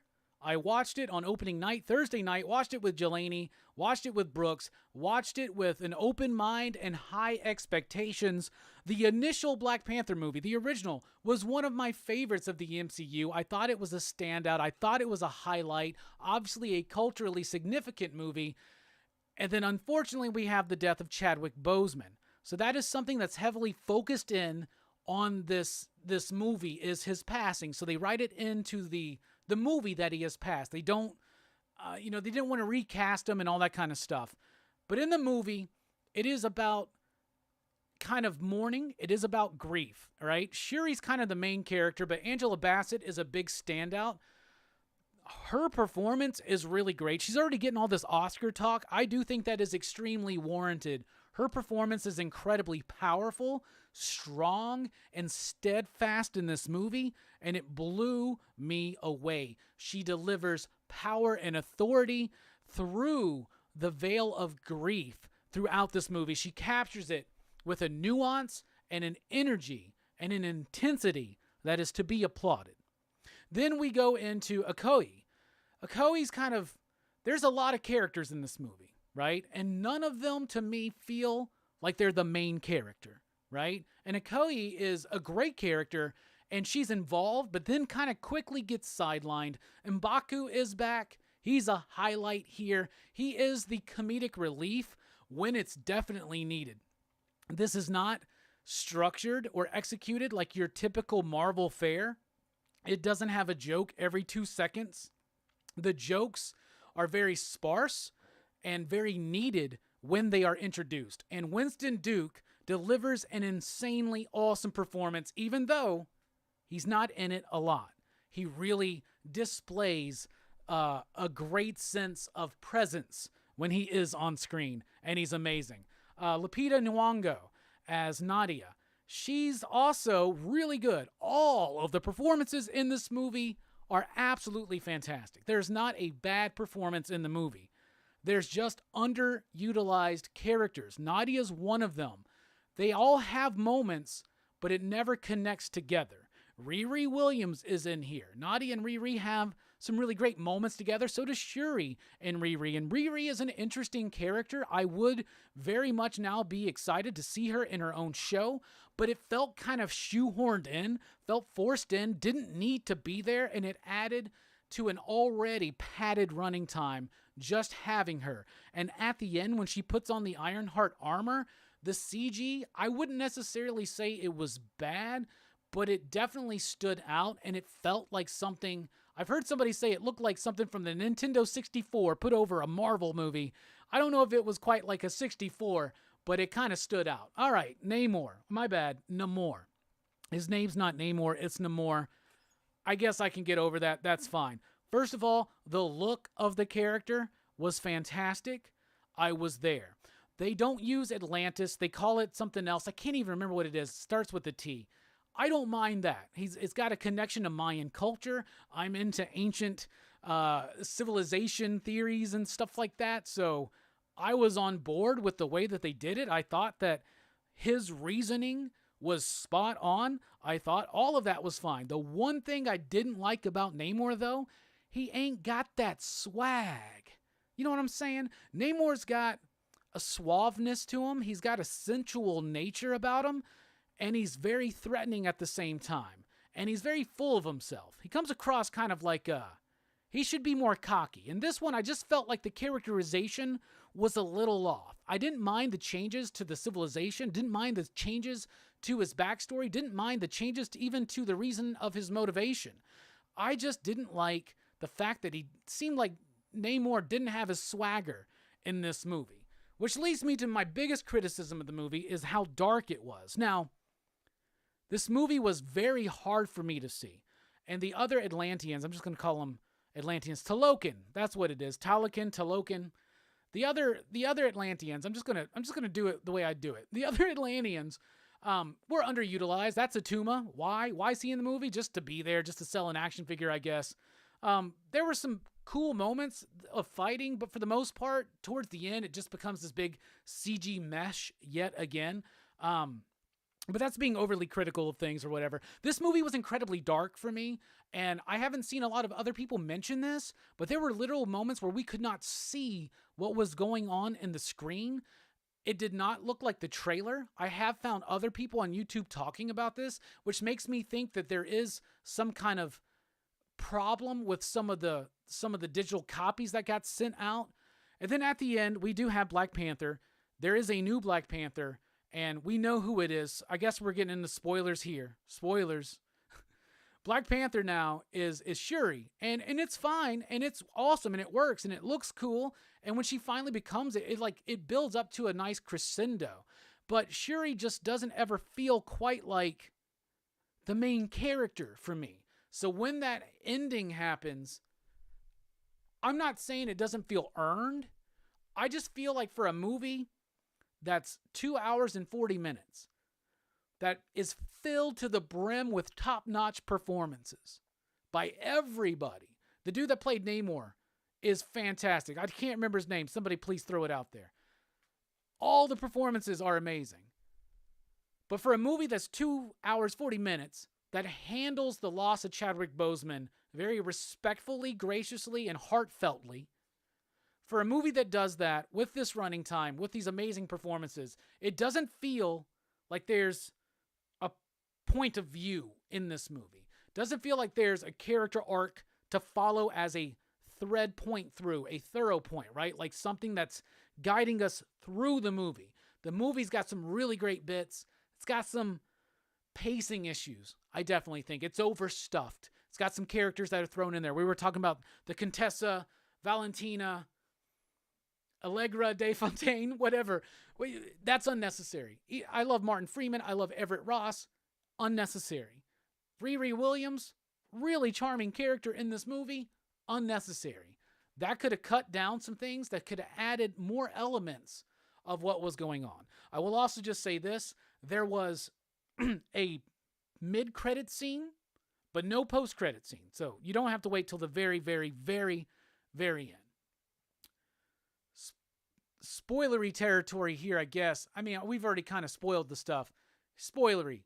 Shuri is the new Black Panther, but it doesn't feel like she should have been the main character. It should have been her performance, her movie. And in a way, it kind of is, but it does lose that focus. This is a movie to me that loses focus here and there, right?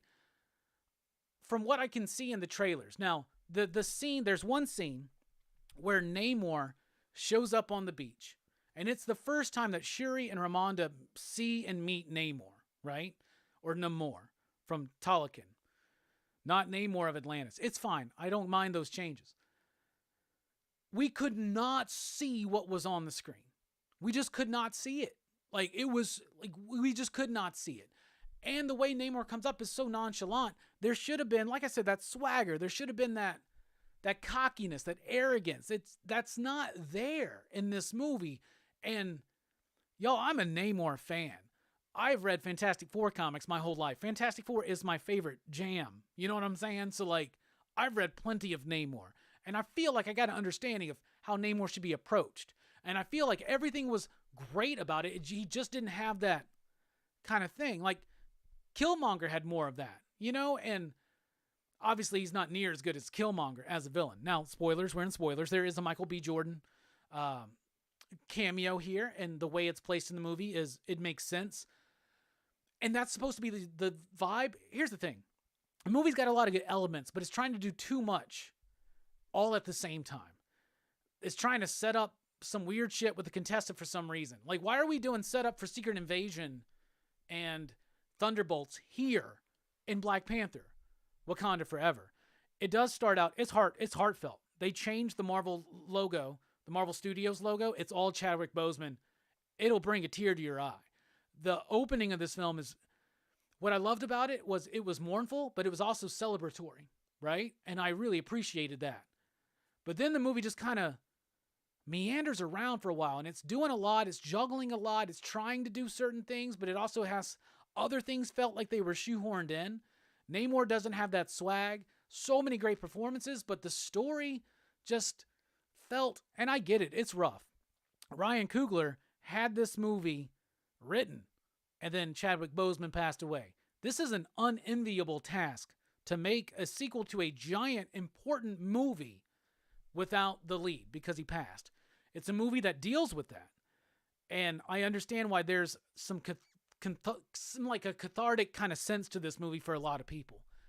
This movie felt like a mournful celebration of a loss that we all kind of shared in, right?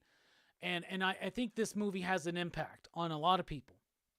But story-wise, it is overstuffed with unnecessary threads and characters that all of these amazing performances don't really get spotlighted to shine. Even Angela Bassett, who kills it in this movie, is kind of like a small part of the movie. So it doesn't have a nice thread. It doesn't have a core story to like bring me interest in. It's got its elements. Namor's trying to, he wants Wakanda to team up with him against the rest of the world. That's fine and all. There is no Doctor Doom kind of thread or anything like that. And I don't care about that. All my expectations for this were, what are they going to do to top what they did? The problem is there's just a lot of stuff that was set up for other things. The midnight, what are they called? The Midnight Angels. They set all that up, but it's not utilized. It doesn't feel important in the movie. It feels like it's just an afterthought that's just thrown in there to set up something else. So it feels overstuffed. It feels rather ambitious, but at the same time, it doesn't live up to what it's trying to approach or what it's trying to achieve. And the reason why it doesn't do that, in my opinion, is just because they were trying to put too much in there. This movie, I think, could have been stripped down a few characters and 20 minutes and been a very powerful movie. And you got to give Namor his swag back. I mean, Sue Storm ain't falling for that shit. Anyway, so overall, I would give Black Panther Wakanda Forever 3 out of 5 ya digs. I don't think it was terrible. And as far as the not being able to see things, when Jelani was over here on our game night, and he goes, watch that clip on YouTube. They released that clip on YouTube. We watched it. We could see everything. So there's something wrong with some or all of the digital prints that are out there. If you watched it, what do you think? If you watched it, was it overly dark? Was it overly dark? This one dude I watched on this podcast said it felt like the brightness was down like 35%. Literally could not see some of the scenes in this movie, what was going on. That really affected the way I thought about this movie at first, but then seeing those clips online from the movie and being able to see it, knowing what Ryan Coogler can do visually through the other Black Panther movie. Plus, I've just been going hard into researching about filmmaker mode on my TV, and Ryan Coogler is one of the big proponents of it, so he cares about the way the movies look. And I can see how this movie's supposed to look majestic. I cannot wait to see it on Disney Plus, I guess, on my TV when the Blu-ray comes out. Maybe it'll improve a little bit more, but to me, the script needed some work. It needed shrunk down a few characters, some time. It needed to strengthen some of the characterizations on these amazing performances, let them all have a moment to shine. And it needed Shuri to have a core thread throughout the entirety of the movie. It feels like it just goes off in different things. It feels like it's a Marvel Disney Plus show truncated down to almost 3 hours, where it goes from episode to episode. Maybe it would work episodically, but it didn't work as a cohesive whole for me. But not a bad movie. Some of the CG, obviously, they're also making this during COVID protocols and all that shit, so a lot of green screen work that doesn't quite work for me. However, in Zack Snyder's Army of the Dead, he had to put in a whole new character who filmed all of her scenes on a green screen in her backyard in a cave with scraps, and it looked amazing. So, I get it. So for me, I'm going 3 ya digs for Black Panther, Wakanda Forever. What do you think? Let us know in the comments down below.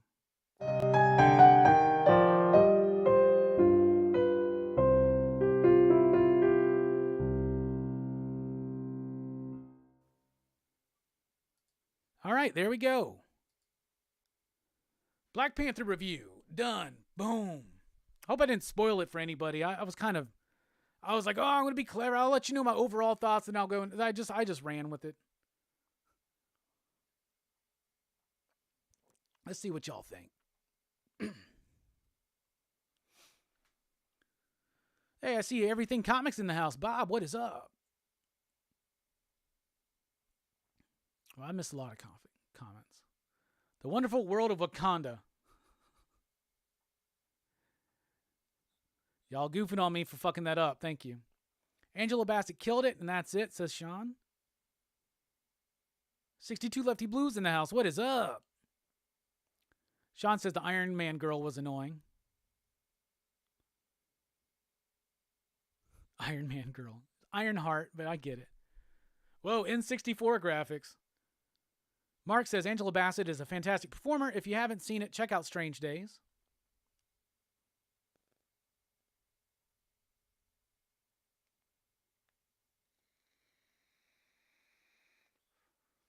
Takes a lot of confidence to try to take Mr. Fantastic's wife, if you know what I'm saying. And I think you do, Bobby. What's up, Bob? How you doing? I think Namor looked fine. I'll tell you one thing about Namor. The wings making him fly, it looked kind of dumb. He's like skipping on the fucking, he's like skipping on the fucking air. I get it. I just like, I was even in the movie. I was like, why can't he just like fucking float there or fly? Like, why is he skipping around and shit? I don't know, man. It looked weird.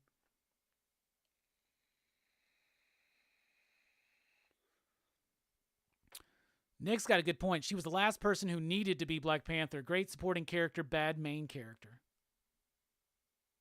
No more.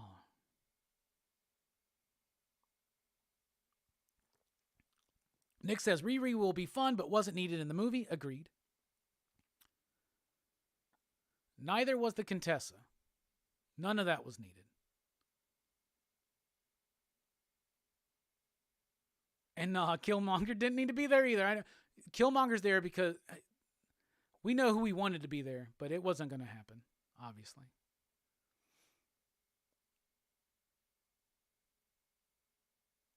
What is the reason for the name changes? Is it a copyright issue or just for the purposes of the story? I think that they're trying to avoid a comparison with Aquaman.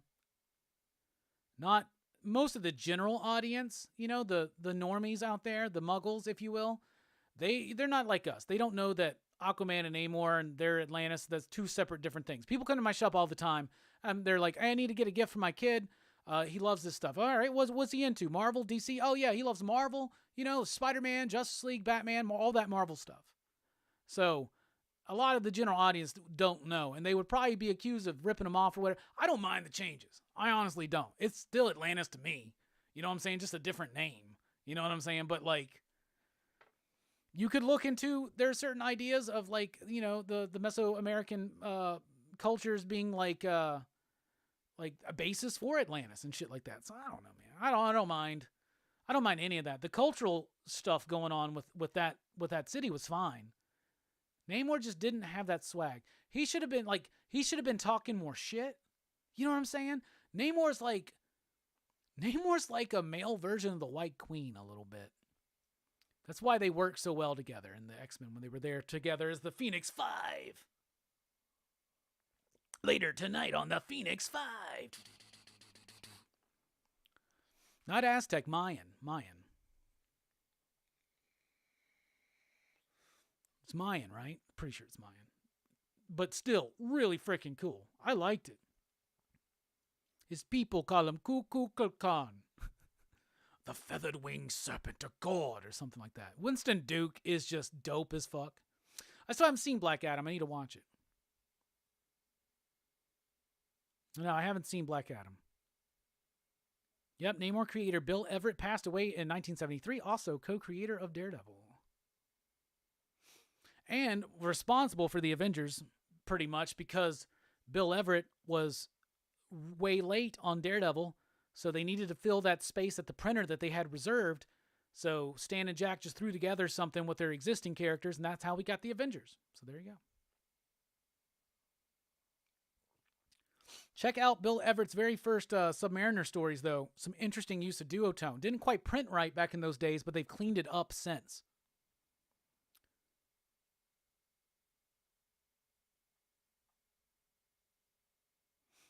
.5 is respectable, says Steph. I said 3, though, didn't I? I didn't say 3.5, did I? I think I said 3.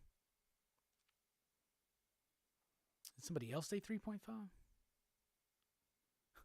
What's going on here? Comic Culture says, yeah, Robbie, they had so many characters and they only focused on for a short time and no one truly has a complete arc. I agree.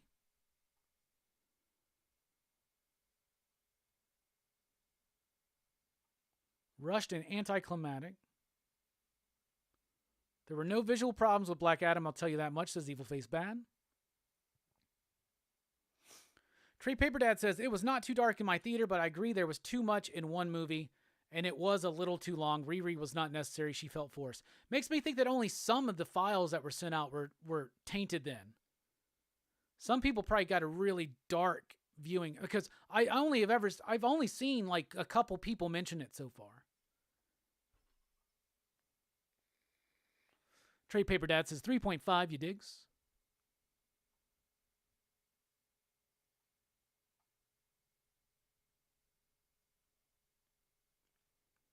Bob says, they missed the boat with Angela Bassett. She's too old to play the part now, but she would have been the perfect Aurora Monroe, a.k.a. Storm. Prove me wrong. No, you're right. In fact, Chris Claremont said that she would have been perfect for Storm back in the day. In fact, when they were trying to get an X-Men movie made back in the early 90s, Angela Bassett was the preferred choice for Storm, and Bob Hoskins was the preferred choice for Wolverine.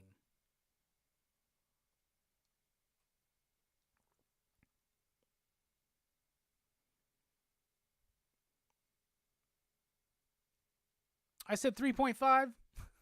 Shit. I thought I said 3.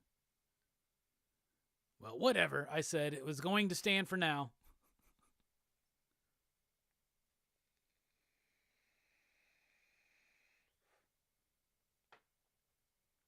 Do Do you think it should have been a trilogy? That way characters could have had fleshed out, but I don't know. I just think it could have, there's a lot of stuff they could have taken out. Riccio got a 4.5, so I definitely liked Riccio better than this one. I thought it was all right, though. I meant to give it a 3. Did I really say 3.5? Damn. That's a little high. 3 out of 5 is what I heard. There you go. I think that's what I said. I gave it a 3, right? Gave it a 3. Anyway, we'll be right back. We're going to take a quick break here on Rockin Robbie Live. When we come back, Image in the 90s and the Elm Street rankings, and then Show and Tell here on Rockin Robbie Live.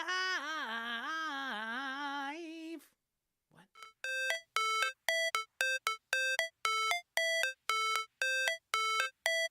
How it's supposed to feel.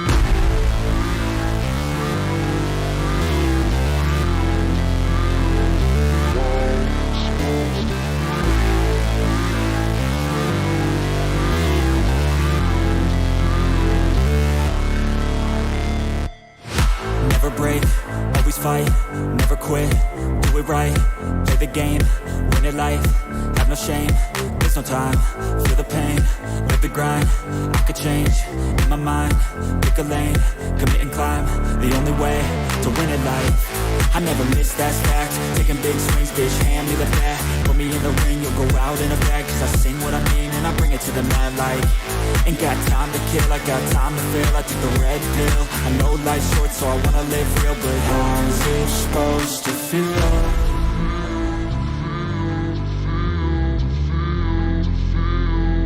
How's it supposed to feel?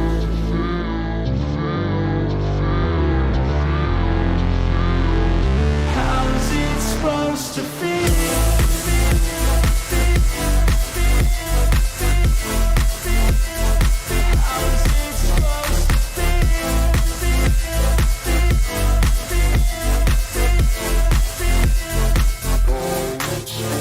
They wanna say my name, but they holding back. They wanna say they hate, but they know it's cap. I ain't play no games, I just do that's fact. And I don't feel no shame, it's a mood you lack. I go crazy, nah bitch I ain't lazy. Track after track, I work on this shit daily. Pass me the jack, right as fuel, got me hazy. About to unpack all these things I've been chasing.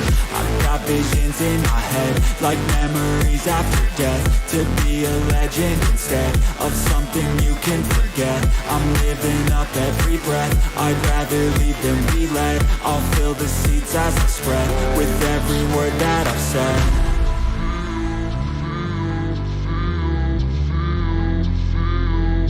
How's it supposed to feel?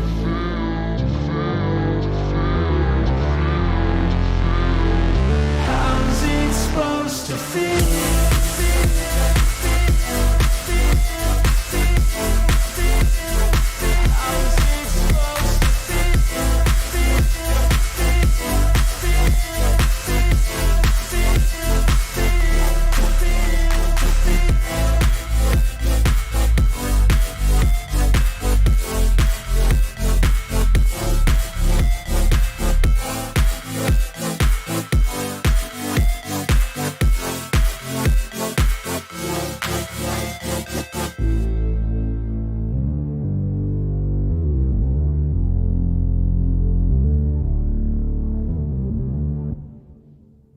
Hi there, everybody. Please come join us here at the Experience this Monday, November 14th at 6 p.m. Eastern. The whole gang will be here. Rex, John, me, Robbie, and hopefully we'll have a minute to talk about Black Panther Wakanda Forever. I got to see it. Hopefully most of you got to see it. Can't wait to talk about it, share some thoughts, but we're also going to sell all your favorite kinds of comics, so please join us. Remember, Monday, November 14th, 6 p.m. Eastern, only on The Experience. Can't wait to see you then.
Hey everybody, welcome back to Rockin Robbie Live here on Pop Culture Philosophers. I am your host, Rockin Robbie Billups. We've had a fantastic show already tonight. Rockin Robbie Live is the time of the week on Sunday nights where we gather, talk about movies, comics, pop culture, and a whole lot more. Sometimes football, but we're done with football talk. It's over. It's dead to me. It's dead to me.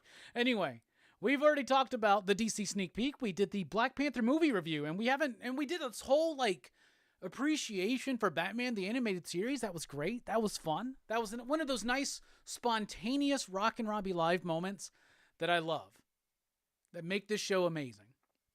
But what makes this show more amazing is that's where I get to talk to you each individually. So what do you want to chat about? Because even though we got a plan, the show is driven, fueled, if you will, by your questions, your thoughts, and your concerns. Coming up, we got the Youngblood shit. The Image in the 90s, you know it's Youngblood. We're going through Youngblood. The Elm Street franchise rankings, and the little bit of show and tell and all that kind of stuff too. Join the PCP Army, the official Pop Culture Philosophers Facebook group. If you're on Facebook, follow Pop Culture Philosophers there. We're also on Instagram. You can follow me on Twitter at @TheRockinRobbie. You can find our website at popculturephilosophers.com, where you will find podcasts, merch, and even more. And you can support the channel at patreon.com/PCP, like these fine PCP patrons right there, or with Super Chat, which we haven't had any Super Chats, and that's cool. So we said if we were going to hit 25 in Super Chats, I would drink this little tiny bottle of Screwball peanut butter whiskey to test it out for the first time. We haven't got any Super Chats, so we're going to drop that down to $15. Fuck it, we're going to drop that down to $10. We're crazy tonight. $10 in Super Chats, and I will immediately drink this peanut butter Screwball whiskey. Come on, y'all, I really want to try that. I don't want to save it for next week. That'd be lame. I want to do it tonight. All right. Coming up, we already talked about that. How's everybody doing? Coming up here at PCP, though, what do we got? Let's see. Tomorrow night, we got the return to PCP Movie Night. We're going to be talking about The Godfather, the first of a 3-week series of PCP Movie Night where we talk about all 3 Godfather films.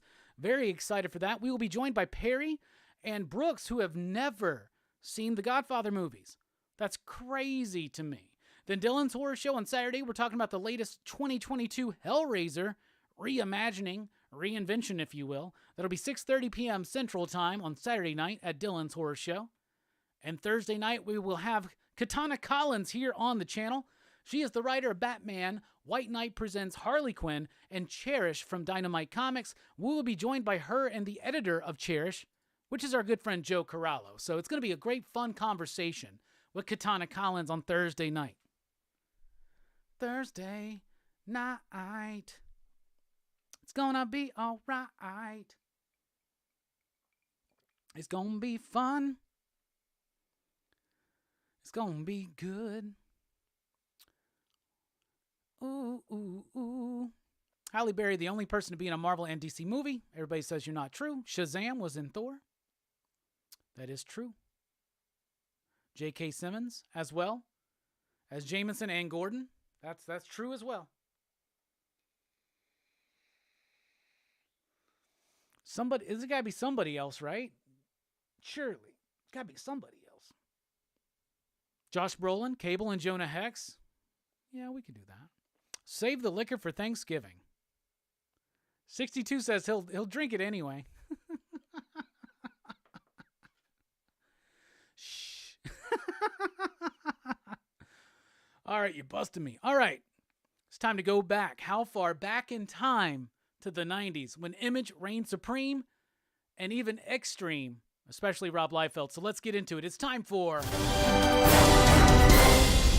Image in the 90s. And today we're talking about Youngblood number 8. So when we last left Youngblood number 7, Bad Rock was fighting Overkill, and it was to be continued in some other book. Well, I didn't read that book. Because we're just going through 10 issues of Youngblood here. So let's just get into it. First of all, cool cover. I like the cover. We see some new faces on this cover. A couple new diehards and some chick that's got some issues going on there. But anyway, of course, we got once again the creator, pencils, and story by Rob Liefeld, Eric Stevenson, editing and doing scripting, Danny Mickey, and Jonathan Sabal. So 2 inkers and now 3 colorists. Kiko, of course, Takanashi, but we got Donald Skinner and Andrei Kromov. They're listed for separations and shit. And, of course, Kurt Hathaway being one of the only dudes who can get the job done on his own. So we kick off, and it's Shaft, and he's leading Youngblood, his new Youngblood team. He's been forced with all these new characters over the last couple of issues. They're not formed as a team very well. He's got his doubts. This is all being set up by this evil dude at the White House, right? But he's got to lead them in a rescue mission because Die Hard and Combat and Vogue and Dutch went on a mission to fight Cybernet, or not Cybernet, what is Cynet? What are the Cyberforce villains? Anyway, those dudes. So now they're on a rescue mission to go save those guys. So this is kind of going back and forth with Team Youngblood, which I've not been reading, and it does hinder the story a little bit but at the same time, it's very easy. So here we're introduced to like some new versions of Die Hard. They just keep pumping out these robots. A really odd looking troll drawing from Rob Liefeld there. It looks pretty rough. And then we got two new characters, Task and Silence. Task is basically Shatterstar. Silence is a silent, sexy woman with psionic powers or something. So there you go. Badrock is okay. He's there with them, and they are on their way to try to save this fallen Youngblood team. And they mentioned they've already lost one of their own. Combat. So Combat apparently is dead. So that's interesting. One thing I'm going to notice in this book is that the artwork seems to have some kind of I don't know, it just feels light. It doesn't feel as dynamic or as rich as the previous two issues have. Definitely not as rich as issue 6 felt. It feels a bit sloppy. And maybe it's because there's 3 different colorists. Maybe it's because there's 2 different inkers. They were scrambling to get this put together. But basically, the Shaft's telling them, y'all aren't ready to go. And if these dudes took out Combat and the rest of Youngblood, y'all aren't going to cut it. Task is like, oh yeah, we going to cut it, man. We going to cut it big. Nightsaber's acting all hard and shit. Like, bro, you've been on the team for 2 days. Meanwhile, we cut to Chapel and Spawn. So Spawn's chilling in Spawn Alley, doing his thing. One of his dudes gets got. What's going on? What's going on? First of all, look at how I like the way Rob Liefeld's drawn Spawn's cape right there at the top. I think that's pretty dope. He's kind of appropriating a McFarlane-esque style. Maybe that's one of the different inkers doing something different there. But it's interesting enough. I like Liefeld's Spawn here. But then Chapel shows up. This is one of those centerfold spreads. Wearing that weird thing. Rob's all of a sudden developed this obsession with this weird piece of headgear that everybody's got. Overkill had it. Chapel has it. Dutch has it. But now he's there to confront Spawn. That's to be continued, by the way. I guess in the pages of Spawn. I remember reading, is this the time when they finally had that confrontation and Spawn peels his face back? I don't know, because they set up this big confrontation, some really great artwork on this double page spread. They set it up and then they don't get back to it. So I don't know. I guess we'll find out as this story progresses. So Youngblood is on their way to rescue the other Youngblood. The villains here, I don't know who any of these dudes are. One of them is Blackrock. So I guess he's like a version of Batrock, but like a bad version of him. So Batrock is getting the spotlight here. We finally, in captions, for the first time in the pages of Youngblood proper, we finally get an explanation of Badrock's origin. His dad developed the serum, and he drank it. So he comes down. They're like, Badrock. And there's Blackrock. I guess that's his arch enemy. I don't know who the other guy is or whatever. And we just get a big slam bang fight. This is what Rob Liefeld wants to draw. This is what he has fun drawing. But this does feel like a very rushed, hastily put together issue. Some great color choices, but the nuance is not there. The poppiness of it is not there. The last few issues of Youngblood have been pretty solid. This one, though, a little bit lacking for me. Artistically, it just feels a bit washed out, but it does still have the energy. And the best part is this Badrock, Blackrock brawl, in my opinion. But then you get the rest of Youngblood showing up, including this guy, Task. This dude's name is Task. He's Shatterstar. At this point, Rob Liefeld is not even ashamed to, just blatantly rip off X-Men characters. You know what I'm saying? We get a little bit of action of Silence. She's got some psychic abilities. It's crazy. We got Nightsaber being spotlighted. He's basically Rob Liefeld's Gambit. So the rest of Youngblood's getting in on the battle. And this dude's like, you can't stop me. And Nightsaber's taking the lead, being badass, being overconfident. I think we're leading to a fall there. and he's going to take him over. He's like, we're going to take y'all out. Then all of a sudden, Sabretooth shows up. Oh, my bad. This is Warwolf. Who the fuck is Warwolf? I don't know. Where's he from? Anyway, this is going to be continued in Youngblood number 10. No, that's right. Not number 9, because number 9 is the Image X Month issue by Jim Valentino. And I cannot wait to check that out. I've not read that. I'm very excited. So I guess this just interrupts the story. But this dude is straight up Sabretooth. He shows up. They're going to have a fight. There is an epilogue page with Colonel Bravo. If you remember in issue 6, it started with him breaking out or running from some people, trying to find some people, trying to find some young kid to give him some information. He's Cable. He's Cable, y'all. So we're teasing that. And there you go. That's it. That's the issue. So all in all, it's okay. It is definitely a step down. The first issue of Youngblood was really rough for me, but it starts really getting good. Issue 2, 3, and then 4 maybe felt a little rushed and sloppy. Into 5, especially 5. Then 6 really pulls it together, delivers a really sleek, pristine comic 90s experience for me. Issue 7 kind of continues that momentum, just steps it down a little bit. This one's got some good moments. It's got some interesting bits. But like I said, something about it just feels haphazard. Something about it just feels rushed. Something about it feels passionless. Just going through the motions, trying to get from one point to another. Lots of clunkiness. It gets stronger in the second half, it seems, for some reason. Probably because it's just 2 to 1 to 3 panel fight scenes with Badrock. But I don't know. Something about it's just not... It's got energy. It's got some flair, but it's got a lot of characters that I just don't care about. It's losing me. We only got 2 issues to go. One of them's by Valentino, so Rob's only got 1 more issue. I don't know. I do like that Sabretooth guy right there. Well, hit the wrong button. Do like that Sabretooth guy. Think that's pretty dope. So, I don't know. I'd have to give this one a 2 ya digs. 2 ya digs. So there's the issue. And seeing it in person, I don't know, like the first page is cool, but like that, I don't know. In person, this just seems washed out. It seems wonky. Who the hell cares about Silence or Task? You just introduced us to Troll, which, by the way, where's Troll? We see Troll here and we barely see him again. There's a couple bits here in the very, very beginning right there, but then no Troll. Then we go to this Spawn setup. Why is that even there? Because I don't even know if this gets like completely covered here or if it just gets covered over at Spawn. Because I do remember when Spawn, this is my favorite spread in the whole issue though. I love that chapel. That chapel right there is badass. But it's all right. Just feels like I said, just like there's a little passionless. This is where it starts soaring a little bit, but it's just Rob drawn big, shit. Probably drawn plenty of times, but it's fun. It's decent enough. But it's got an inconsistency to it, I should say. You can definitely tell when another colorer or another inker's on board. There's just certain pages that don't feel the same as others. These pages, for instance. And they also spotlight characters that I don't give a shit about. And then I actually really like that. Like, if that was Rob Liefeld just drawing Sabretooth, like, how cool would that be? Like, that would be a poster I'd want to put on my wall. And then there's this little bit in the end where, first of all, you can get a Youngblood number 6 signed by Rob Liefeld for $10.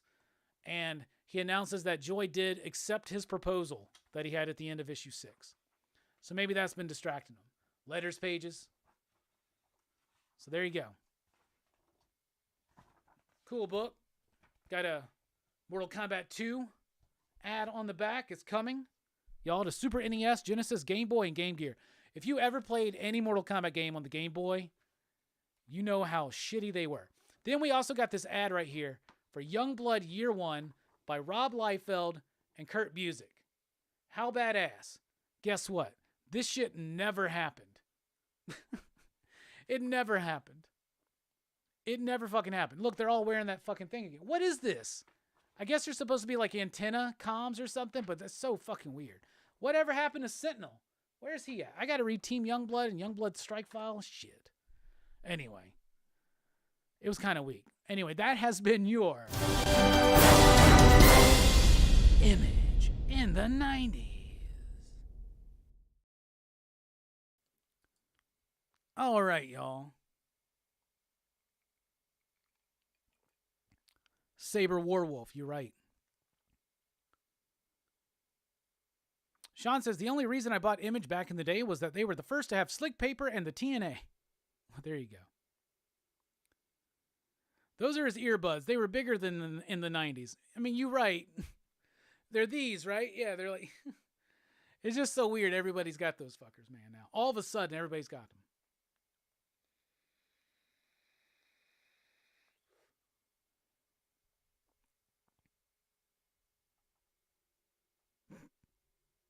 $10.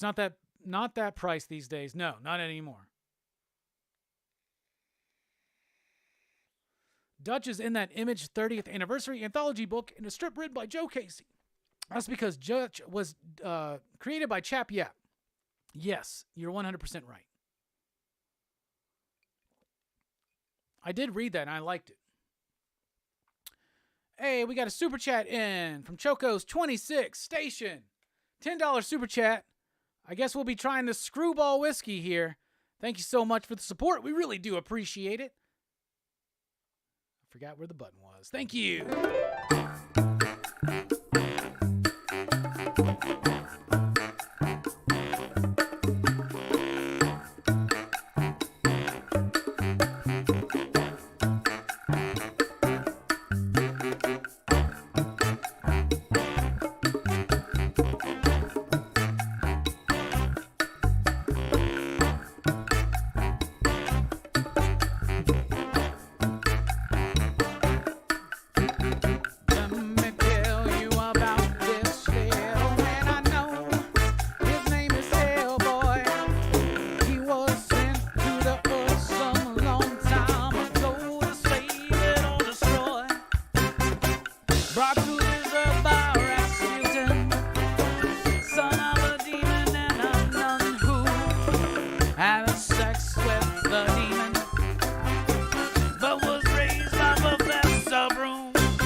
Here we go.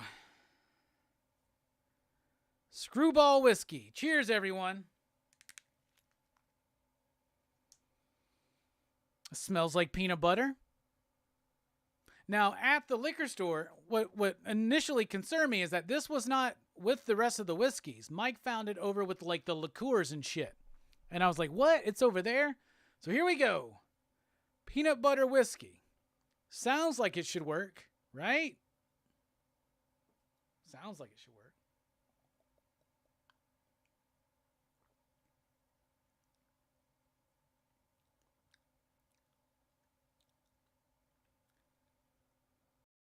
Y'all, I really fucking like that. That's really fucking good. Holy shit. That's really good. That's not something to get a big bottle of and just sip. I mean, maybe sipping on it would be good, but like that's really fucking good. Holy cow. That's really freaking good, y'all. Oh my goodness.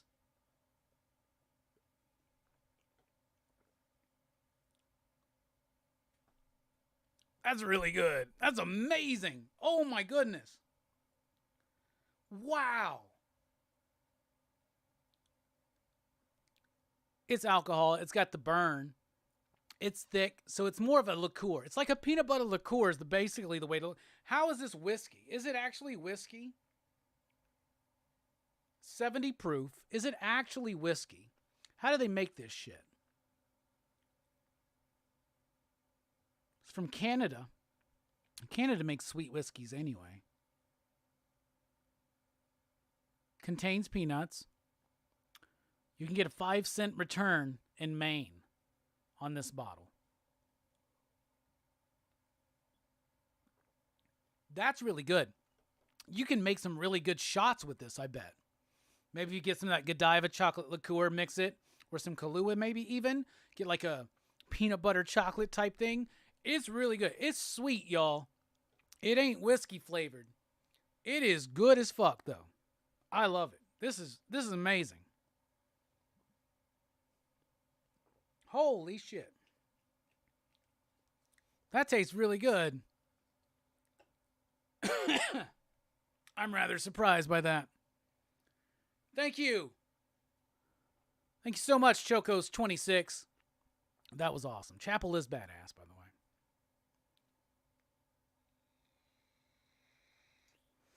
Halle Berry stomped on a bunch of peanuts to create that.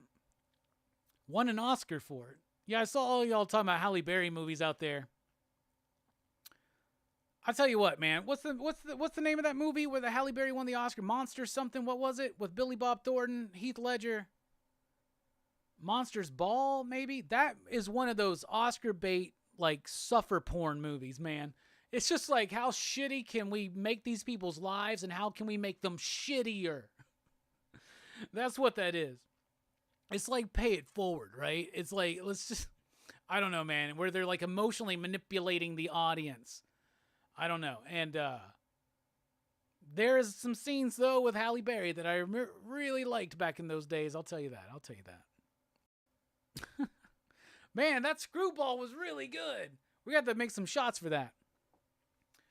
We'll bring back the super chat menu on the next, like, Sunday night game night. Like, when's the next Cowboys Sunday night game? Do we have one?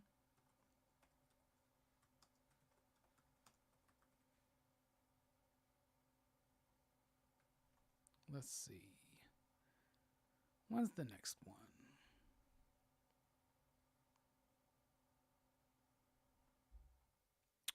Looking at the Cowboy schedule. Do-da-do-da-do-da-do-da-do. All right, what's December 4th?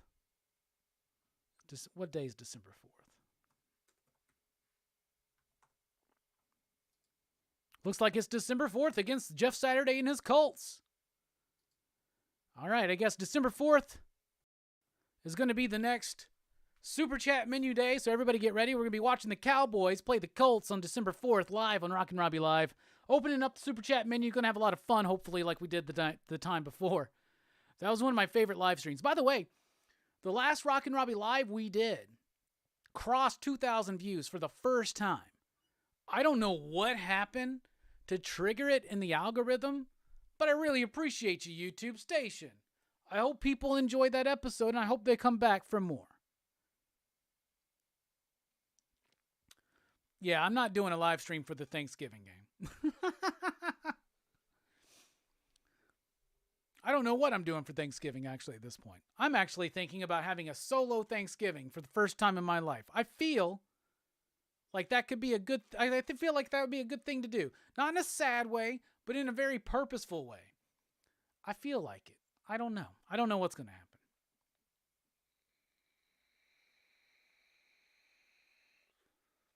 The Screwball Whiskey.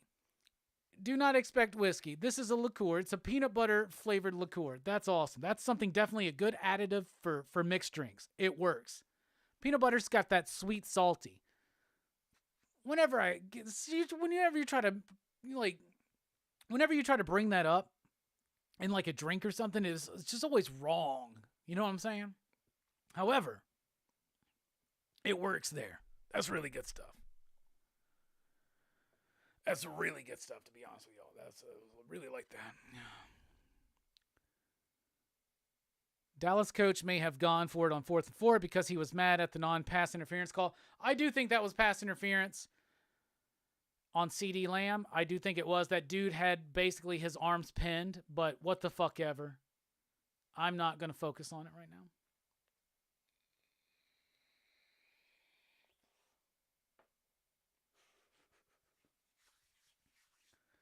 All right, y'all.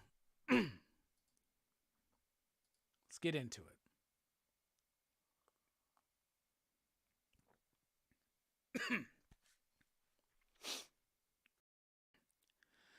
All right, y'all. So a couple weeks ago, I ranked the Halloween franchise because, the 13th Halloween movie finally came out. We got to watch it. I just thought it would be cool to rank it. I had a lot of fun doing that. Now, at the end of Horror Fest 2022, we ended it with a big bang and we covered the entire Nightmare on Elm Street franchise.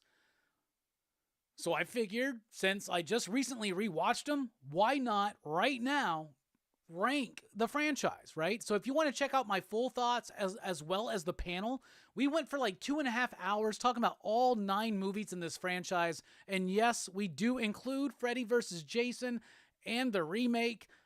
We had a great conversation. Definitely check out that video. I'll throw a link in the description below. But having just rewatched them, where do they lie?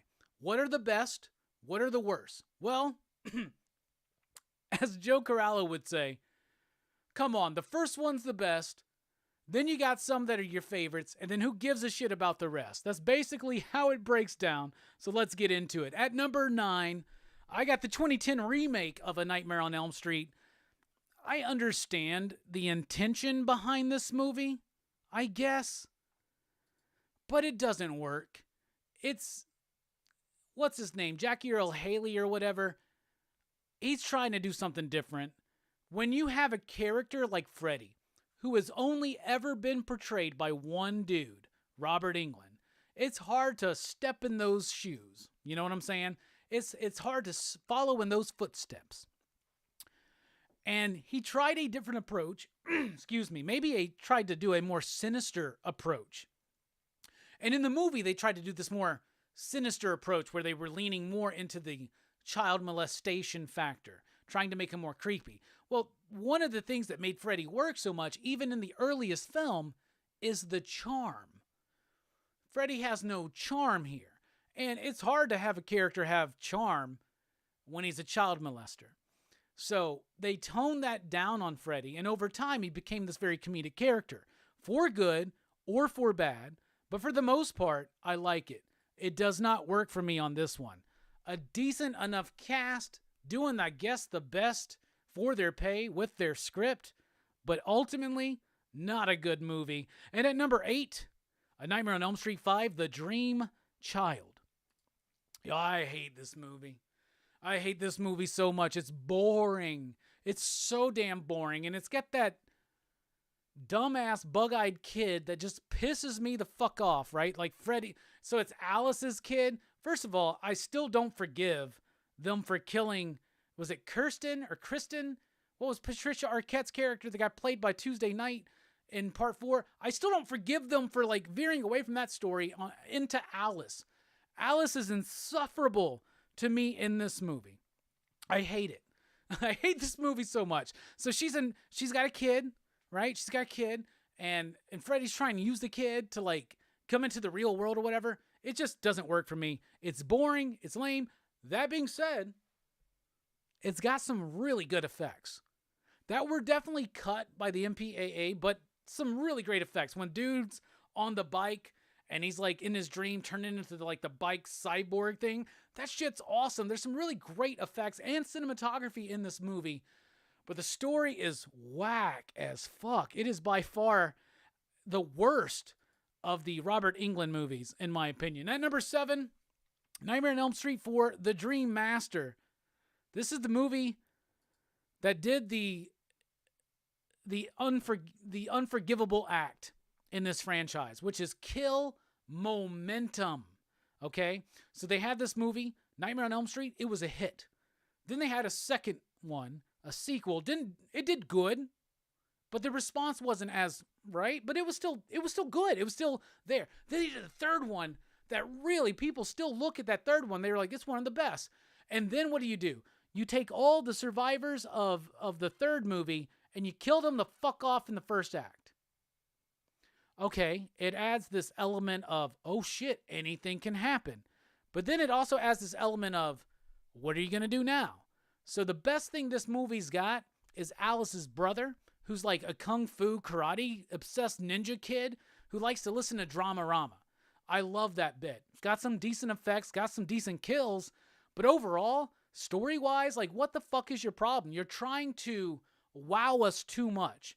You're trying to subvert our expectations way too much because you don't have a compelling story or main character to thread this movie through. So for me, don't really like it. It's kind of mid. It's like below mid, right? Number 7, Nightmare on Elm Street, Dream Master. At number 6, Freddy's Dead, The Final Nightmare. Funny thing about this movie. When we covered this movie on PCP Movie Night for the end of Horror Fest, at one point, Verno asked everybody, because everybody gave this movie a raving review, aside from Fable. Fable does not like this movie, right? Or no, Fable likes this movie. It's New Nightmare Fable doesn't like. I think we all loved this movie for the most part. But Verno mentioned, was everybody scared that they were the only person that liked this movie? That was the vibe we were all getting. That we were going to be the only people to give this movie a high rating. We really all liked it. I love this movie. It's cheesy. It's stupid. It's veering more into the comedic aspect of Freddy more than any other Elm Street movie. But that works for me. That works for me so well for this movie for its time. I've said this on this channel. Excuse me. I've said this on this channel. I've said this on my podcast. I've said this multiple times. All of these extended horror franchises, if they get to a number 6 where they just go, fuck it. Number 6, Halloween, Curse of Michael Myers. Fuck it. We're just going ham. He's impregnated his fucking niece. We're going nuts. Jason Lives, the 6th Friday the 13th movie. Fuck it. We're raising him back from the dead with a lightning bolt to the chest through a shovel. He comes back, unstoppable fucking zombie. Fuck yeah. Love that, by the way. Love that. Number 6, let's kill Freddy. Let's do it ridiculously. Let's lean into the comedy. I love how this plays with this idea of Freddy having an offspring. And they do a good job for your first time watching. I remember watching this as a kid.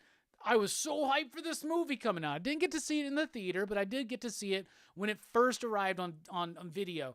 I remember going to Blockbuster or wherever it was. Maybe it was the local place. We went to Primetime. We went to Barry's Video, and we went to another one I can't remember the name of. But I remember when this was first available, like, we gotta watch Freddy's Dead. I loved this movie as a kid. I love it today. It's comedic. It's ridiculous. It's fun. It's a fair send-off to Freddy. I love the idea of, they really, at that time, when I was a kid, they fooled me with the whole bait and switch in this movie. Like, oh, it's this dude. Oh, no, it's her. And then they have the 3D gimmick. Man, whatever. I love this movie. So at number 6, I got Freddy's Dead. So, wow, I must really like this franchise, because out of 9, I'm already talking about how much I love this movie at number 6. So then, at number 5, we got Nightmare on Elm Street 2, Freddy's Revenge.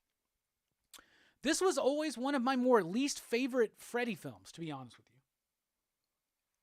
I never really appreciated this one. Now, I remember as a kid, it was probably the first Elm Street movie I watched. Because my first vivid memory of Freddy is the bus scene. And I remember being freaked the fuck out by that bus scene. So, there's that. This movie does have a very important place in my childhood. But at the same time, when I watched it as an adult, I always just thought it was kind of dumb. I didn't feel like it. I just didn't like the way it was flowing. I don't know. There was something lacking. Now, in recent years, and for a long time, some people have realized that there is an element put in by the writer that is obvious to some, not obvious to others, of a very homosexual film, right? Basically the idea of that the main character is a man struggling with his sexuality. He's gay, maybe he doesn't quite realize it. Yes, 100% that's there. Now, I watched this movie in the early 2000s or 2010s knowing this, and it still didn't really work for me. But for some reason, this last time I watched this movie, I really enjoyed it. And it really made it come up on my list. Freddy's Revenge is subtle and not so subtle in what it's trying to say subtextually, but it's also really freaking fun. I love the idea nowadays, just for this last viewing, I love the idea of Freddy trying to possess someone in the real world and make them do the killing for him. I love the performances. I love the characters. I love the kills. I love the gnarliness. I even love when Freddy comes into the real world and starts slashing everybody at that pool party. And that dumbass kid touching the electric fence. Like, what the fuck is that? It's so ridiculous. It's so fun. But I really like this movie. And I think it's very much ahead of its time. It's got a campiness to it as well. It is considered the most gay of all the Elm Street movies. And it is. And the more and I progress in my life, the more and more I love this film for being exactly what it is. So at number 5, Freddy's Revenge. At number 4, Freddy versus Jason. Freddy versus Jason, y'all. This movie shouldn't have worked. They were trying to make this movie for a long time. This movie shouldn't have worked, but it does. You don't bring Kane Hodder in, strike one. And that's the only strike I got, really. Man, this movie is sleek, it's fun, it's cool, and it is a Freddy movie. But it has an interesting enough story. This chick and her boyfriend who's in the insane asylum, and it gets back to that idea. Because in the Freddy movies, they kind of lose, after 3, into 4 and 5, they kind of lose the idea of trying to stay awake. That was one of the most scary things to me in the Elm Street franchise when I was a kid, was being forced to stay awake. I hated going to sleep when I was a kid. All I wanted to do at night was read my comics. And I had, a small box of them, but I would read them over and over. All I wanted to do was read my comics. I would stay up in my bed as late as I could reading those comics. I'd fall asleep. And as soon as I woke up, at any moment, I never tried to go back to sleep. I just woke the fuck up and I went back to those comics. I just wanted to read comics, watch my cartoons, and then go out and practice my ninja skills and play baseball. But that's all I wanted. Sleep was scary to me as a kid, almost in a way, right? So I love that idea. And I love that in Freddy vs. Jason, they get back to that. They get back to these kids from Springwood that are forced to stay awake. They're in the insane asylum. The main chick in this movie is so freaking hot. The hottest final girl in any of these damn movies. I promise y'all, I still have a thing. Oh my goodness, I'm sprung. Hold on a second. Whew, I gotta calm down. I like the movie. It's got a lot of CG shit in there that kind of throws it off, but Jason's used well. Freddy's used well. I love the fight. I love the ending. I really like the movie. So I know it doesn't necessarily need Jason to put this movie at number 4, but it doesn't hurt, man. I love this movie. Freddy vs. Jason, number 4. At number 3, Wes Craven's New Nightmare. This is the one that Fable didn't really like, but most of the rest of us kind of did. To me, there is a perfect trilogy in the Nightmare series, and it's 1, 3, and 7. This one, right? New Nightmare is a very meta film. Before Wes Craven made Scream, he did this as his attempt at meta. I think he more successfully went horror meta with Scream, but this was a very valiant first approach. The idea of how do we bring back Freddy, right? Well, the idea of putting Wes Craven in the film, he's writing this movie. He basically has trapped this parasitic dream demon in a movie script, but now he's loose again, and they have to write a new movie to have Heather Langenkamp come back, and she's not the greatest performer, but the character of Nancy is solid in these movies, and I think this is her best performance in the entire thing. It's got a kid that doesn't feel cheesy to me. I don't mind the kid in this movie. I love the Freddy redesign, even though Wes Craven himself said, maybe not so much, but I really like this movie. I thought it was fun. I remember being a kid watching this. I guess it came out in 94, so I'm like 13 years old. And I remember watching it, and this was the first time I was really ever seeing anything about like any kind of thing that would be considered meta, where like the movie is in real life. There's the movie there, and now we're outside of the movie. I thought that was so fascinating as a kid, which doesn't surprise me that I got into the work of like people like Grant Morrison, for instance. And I'm really big into that idea of the story within a story within a story sometimes. Not always so much. Sandman does that a lot in the comics. If you love Sandman, the TV series, by the way, you need to definitely read the comic. And if you read the comic and you like the TV series, you definitely need to check out the Amazon Audible. I'm not sponsored by them, but I could get an Audible link, actually. I need to do that. Especially since Sandman's out. That's a good idea. Anyway, That being said, check out Sandman. It's good. Especially if you like dream stories and stories about stories. Anyway, my first viewing of like a meta type movie, it really affected me. It really impacted me. I love the redesign. I love the sleekness of this movie. So definitely very high up. At number 3, I'm going Wes Craven's New Nightmare. At number 2, We're the Dream Warriors.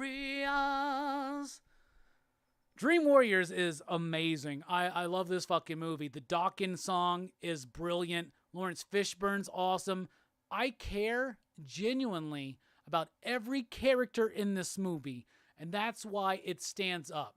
Some of the best Friday the 13th movies, some of the best Halloween movies have characters I give a shit about. You get what I'm saying? That's why I always say that the best summer camp slasher film is not any of the Friday the 13th, but it's The Burning for me, because The Burning has characters that I care about.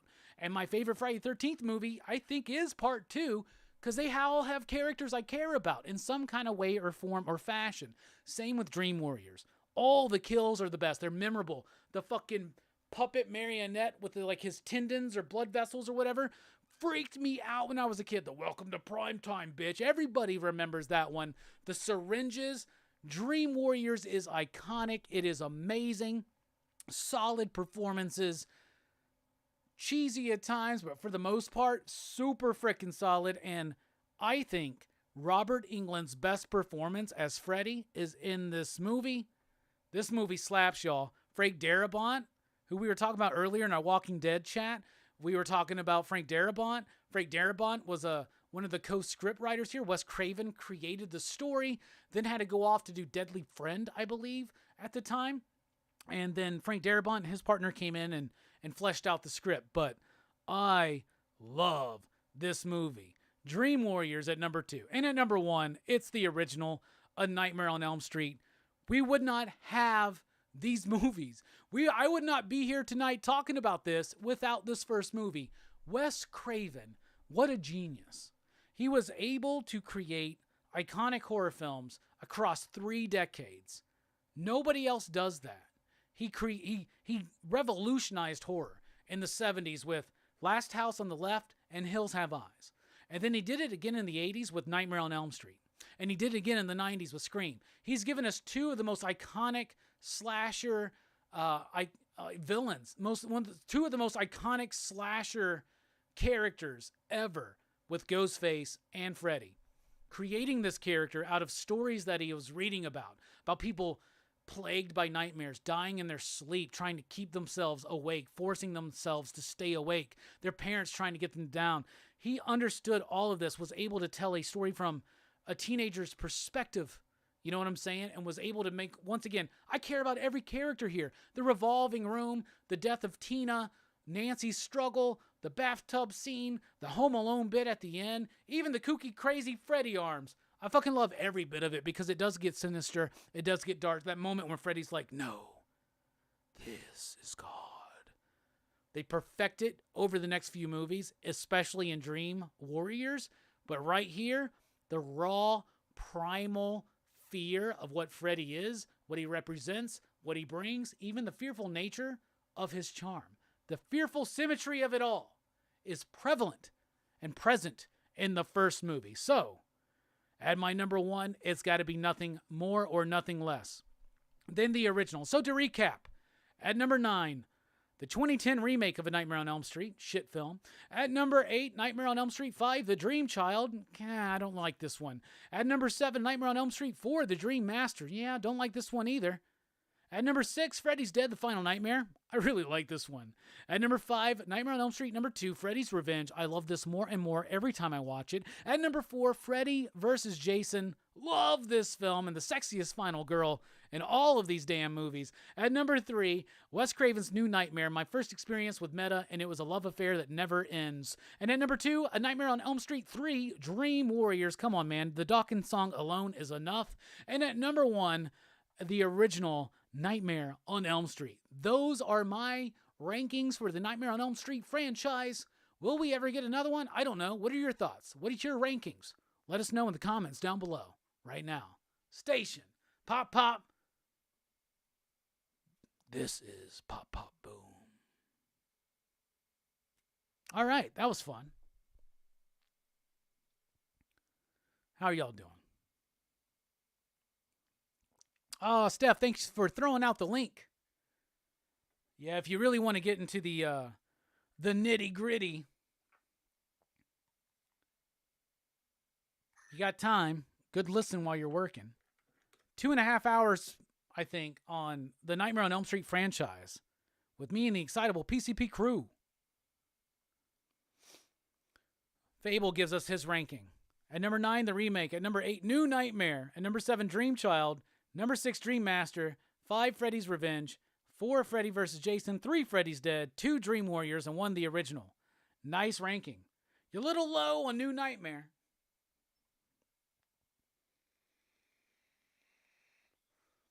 Albert says, I'm a big fan of Freddy's Dead. Steph says, I really wanted to like the remake, but it didn't work. Bobby says, Freddy vs. Jason 5 backlogs. Hell yeah. Oh yeah, that tendon scene, bruh? Like when he's the puppet? Ugh. Lars, you're probably one of, I mean, The Sandman is definitely one of the best comic book series ever. I mean, that's no lie. Lars says, I am so sorry I'm so easily scared and have not watched any of the Nightmare on Elm Street films and never will. Well, that's okay. There's no need to apologize. I said there's no need. My voice isn't quite right tonight, y'all, so it's good I didn't sing too much, man. You know what I'm saying? I was screaming at the fucking Cowboys game at the end there. Why did you go for it on 4th and 4? Just kick the fucking field goal.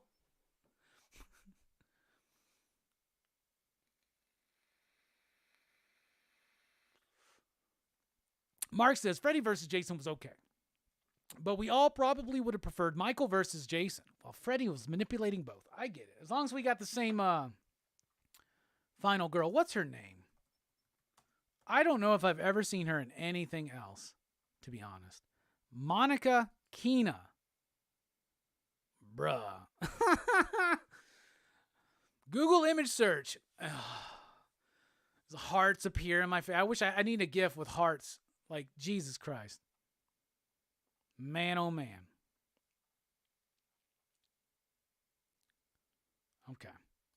All right, that's enough of that. Oh, anyway, need drink again.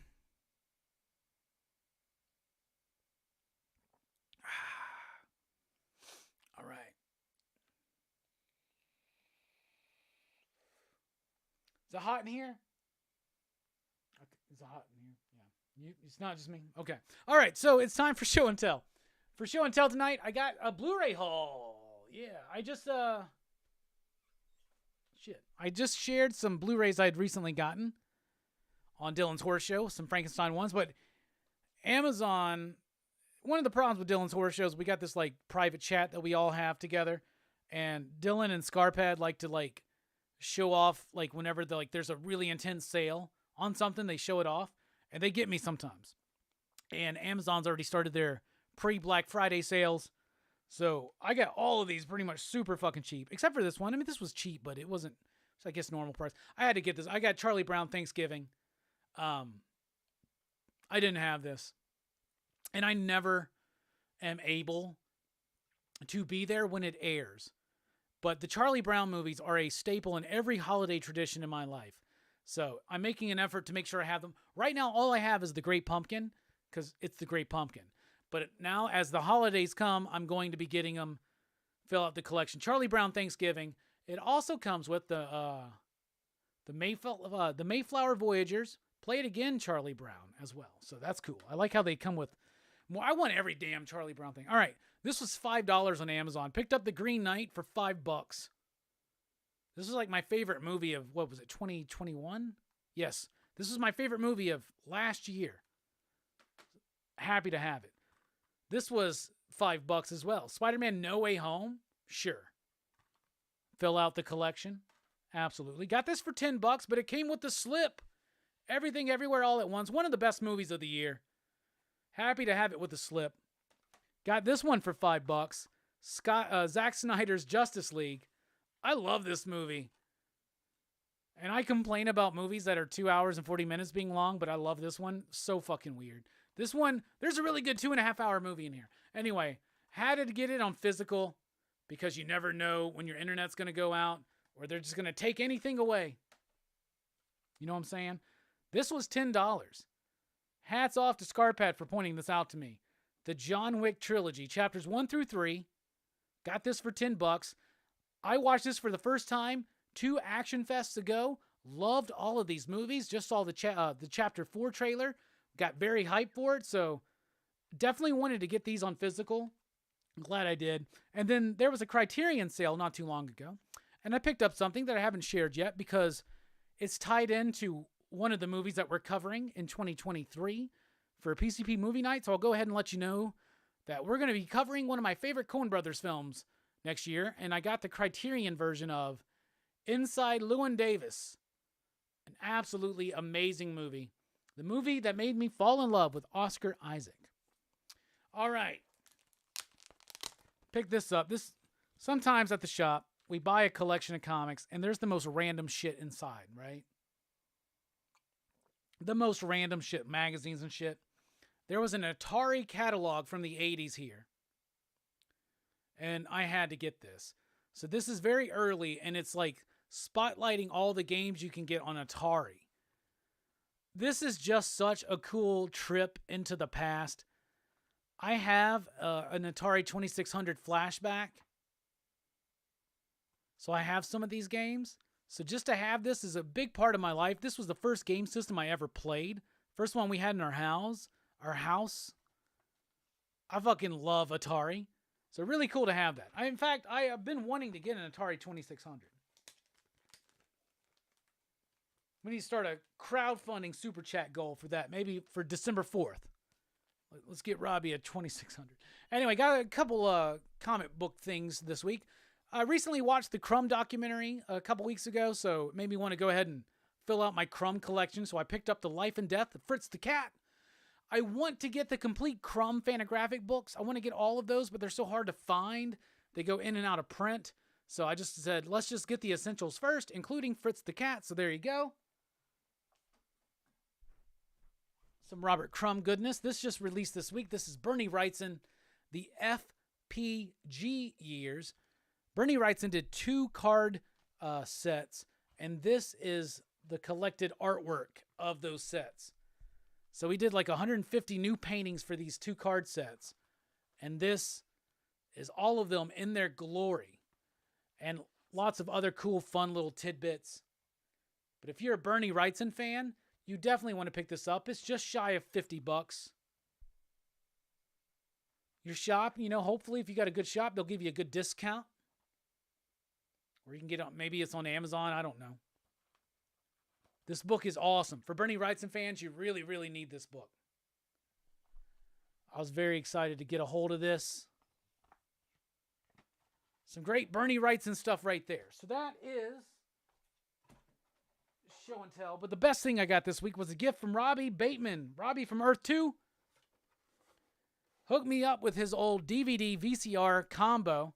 I think he said he bought this for his daughter. The DVD player's only ever been used, so they've never used the VHS part of this. So it should still hopefully be in pristine and perfect condition. And I got a nice VHS collection now, and I'm ready to start watching some of them. So now I got a VCR, which are not the easiest things to find in working condition anymore. So hats off to Robbie Bateman for that. Hell yeah. And that is our show and tell.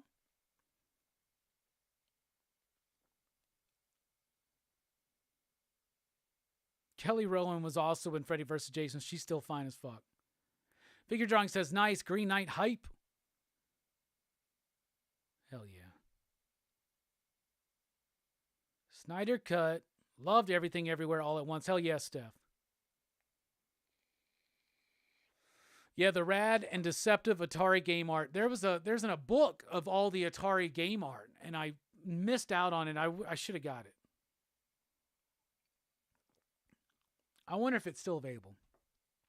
Mark says that Crumb Doc is fascinating and sad. If you haven't already, check out Comic Book Confidential. Comic Book Confidential. I don't know what that one is. I know of Art School Confidential. I'll look into it. You're right, though. It is sad because the shit with his brother and how his brother, like, committed suicide, like, the very next year, that was really fucked up, man. Oh, that VCR will be plugged in, but right now I'm like, do we get an adapter and plug it up to the 4K? Like, that can't look good. I'm thinking now, do I need a CRT TV now? And here's the thing. Get a CRT TV, get the Atari 2600, and then right there, maybe in this very studio, we set up the retro fucking station. Right? Why not? Most of my apartment already looks like an 80s, 90s explosion. Literally, so why the fuck not? Let's do it. All right, and now it's time for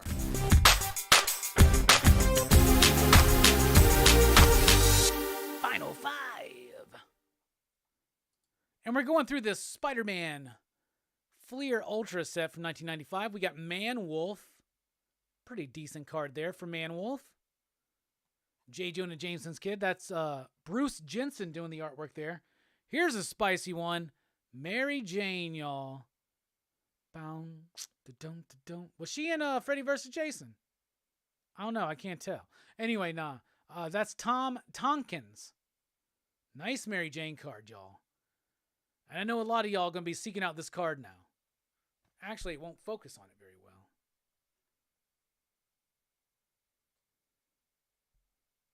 Y'all want that Mary Jane card. Y'all know it. Go look it up. And then pick up the Molten Man card while you're at it. That's actually a nice Molten Man card. Good composition on that. Kathleen Thole did that one. Mysterio. I like this one. I do think the smoke's a little too, like, in front of his face or mask or whatever you want to call it. That's Therese Nielsen. That one's okay. It's a bit dark. And then here's one that's very exciting. Joe Phillips doing Night Watch, y'all. This was Marvel's answer to Spawn, is what Night Watch was. Do y'all remember a long time ago, or not too long ago, there was like this rumored Night Watch movie by Sony with Spike Lee attached? I even did a video about it. Like, are y'all ridiculous? I fucking loved Night Watch. I loved Night Watch. So yeah, not too bad. But even in the Final Five, we cannot top these two badass ones from Mark Fredrickson. I gotta set all these aside. Look at that, man. From the first five, we get that Kingpin and that Lizard. Those are amazing. But still, a really cool card set. It's really fun to go through them. My favorite, though, on this batch is the Night Watch. I mean, it's Marvel's Spawn, and it's so weird. But what was cool about Night Watch is that the origin of Night Watch is tied in to... So, basically, this dude shows up in the Night Watch costume, right? And he gives... And he's like, oh, no, you don't understand. And he dies. And so then the dude who's Night Watch takes the costume and he finds out it's himself from the not too long from future. So himself from the future goes back in time, dies, and gives the costume to the young version. So now there's this whole idea that he's going to this time loop thing that I really, really liked. So anyway, that's the, this has been your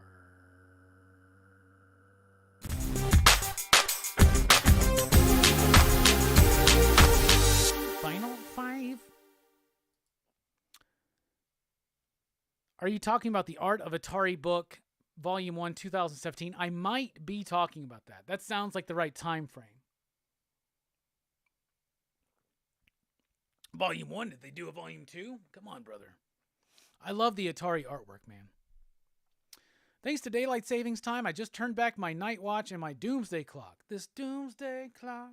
What's a Doomsday Clock?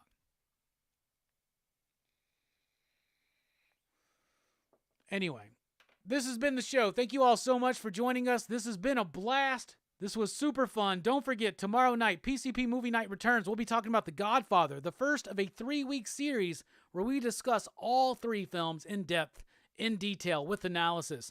And then the newest Hellraiser film is being discussed on Dylan's Horror Show for this Saturday and Thursday night here on PCP.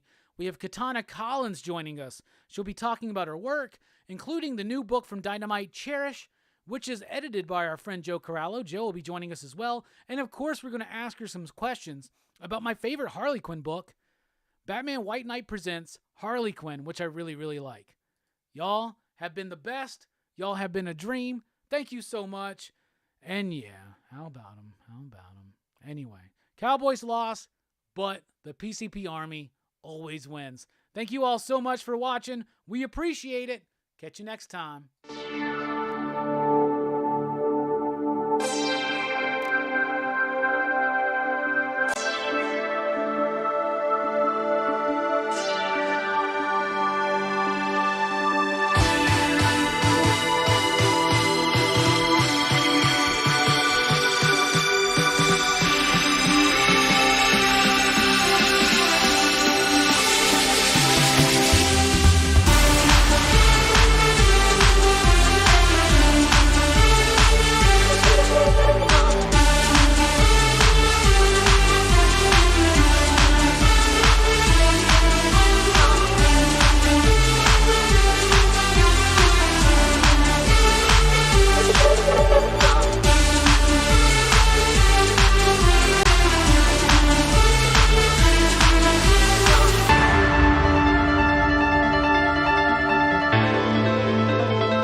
Hey, welcome back to the post credits. All right, so I got this Mummy, Michelangelo, TMNT, Universal Monster Movie crossover action figure.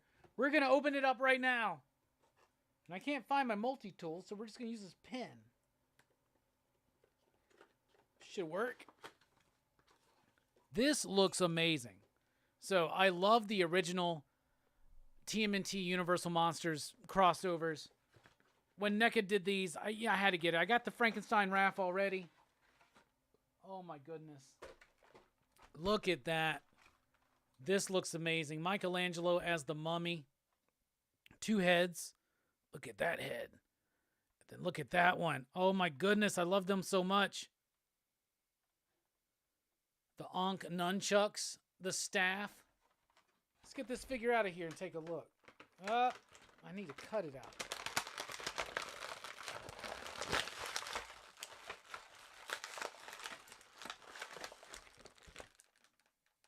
The Ankh nunchucks have fallen out.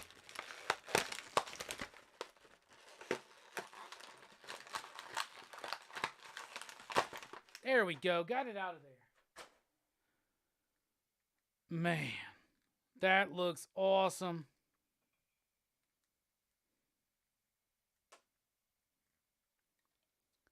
Look at that.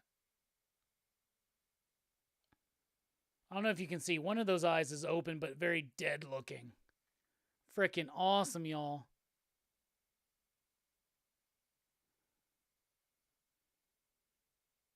That's a dope figure.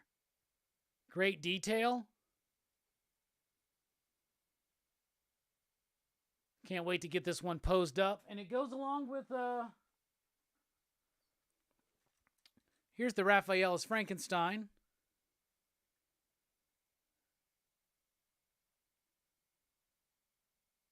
Pretty freaking dope. Yes, Scarpad, you're right. They're weighty. So very excited. Next one I'm going to get is the Bride of Frankenstein April. That one is sitting at my shop waiting for me. We have not received the other ones yet, but there's plenty more to come. And I will get them all because they're fucking awesome. So hell yeah, those are badass. So thank you so much, NECA, for making those. All right, y'all. See you next time.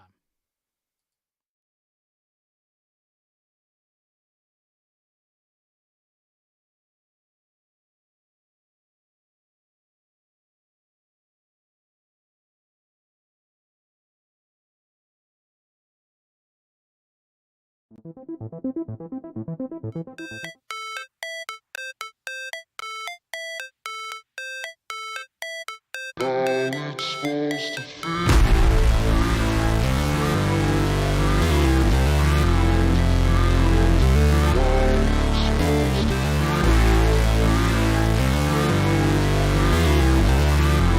Yeah, this party ain't in yet. What?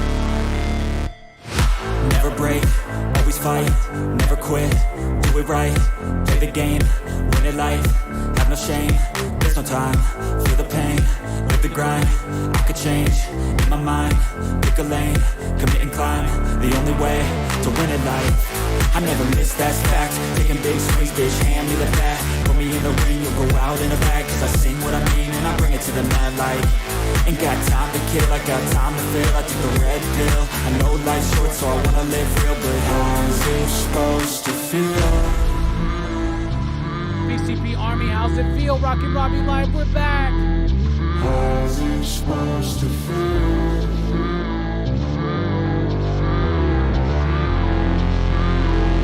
How's it supposed to feel?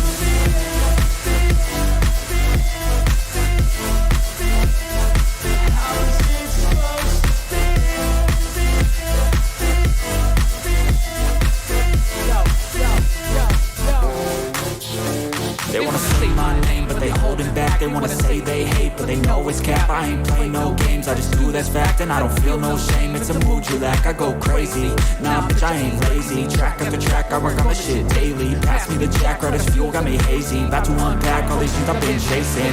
I got visions in my head, like memories after death. To be a legend instead of something you can forget. I'm living up every breath, I'd rather lead than be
So I made this meal prep today that is fucking delicious. Let me tell you something. Some chicken thighs in the air fryer. Fucking delicious. Okay, so got some chicken thighs. Do not ever be afraid of chicken thighs. They're way cheaper than chicken breasts. But I got skinless, boneless chicken thighs. I got some of that, those canned chipotle peppers with adobo sauce. Got some of those. Marinated that chicken. Put it in the air fryer. There you go. Sauteed up some onions, some green pepper, some red pepper. Got that going. Sweating down. Chicken was done in the air fryer. Chopped it up. Put it in the pan with the onions and the peppers. Added the rest of the can of the chipotle adobo sauce peppers, right? Put those in there. Mix that shit up. Threw in some rice, salt, pepper, a little bit of lime, some garlic powder. Delicious. Separated that up. Quick, simple, easy lunch. Makes 5 meals. Delicious. Delicious. It was awesome. Anyway, PCP movie night tomorrow night. The Godfather. Dylan's Horror Show Saturday night. Hellraiser. Katana Collins Thursday night. Catch you next time, y'all. Y'all the best. Station. Pop, pop. Boom, motherfucker! Hi there, everybody. Please come join us here at the Experience this Monday, November 14th at 6 p.m. Eastern. The whole gang will be here. Rex, John, me, Robbie, and hopefully we'll have a minute to talk about Black Panther Wakanda Forever. I got to see it. Hopefully most of you got to see it. Can't wait to talk about it, share some thoughts, but we're also going to sell all your favorite kinds of comics, so please join us. Remember, Monday, November 14th, 6 p.m. Eastern, only on The Experience. Can't wait to see you then.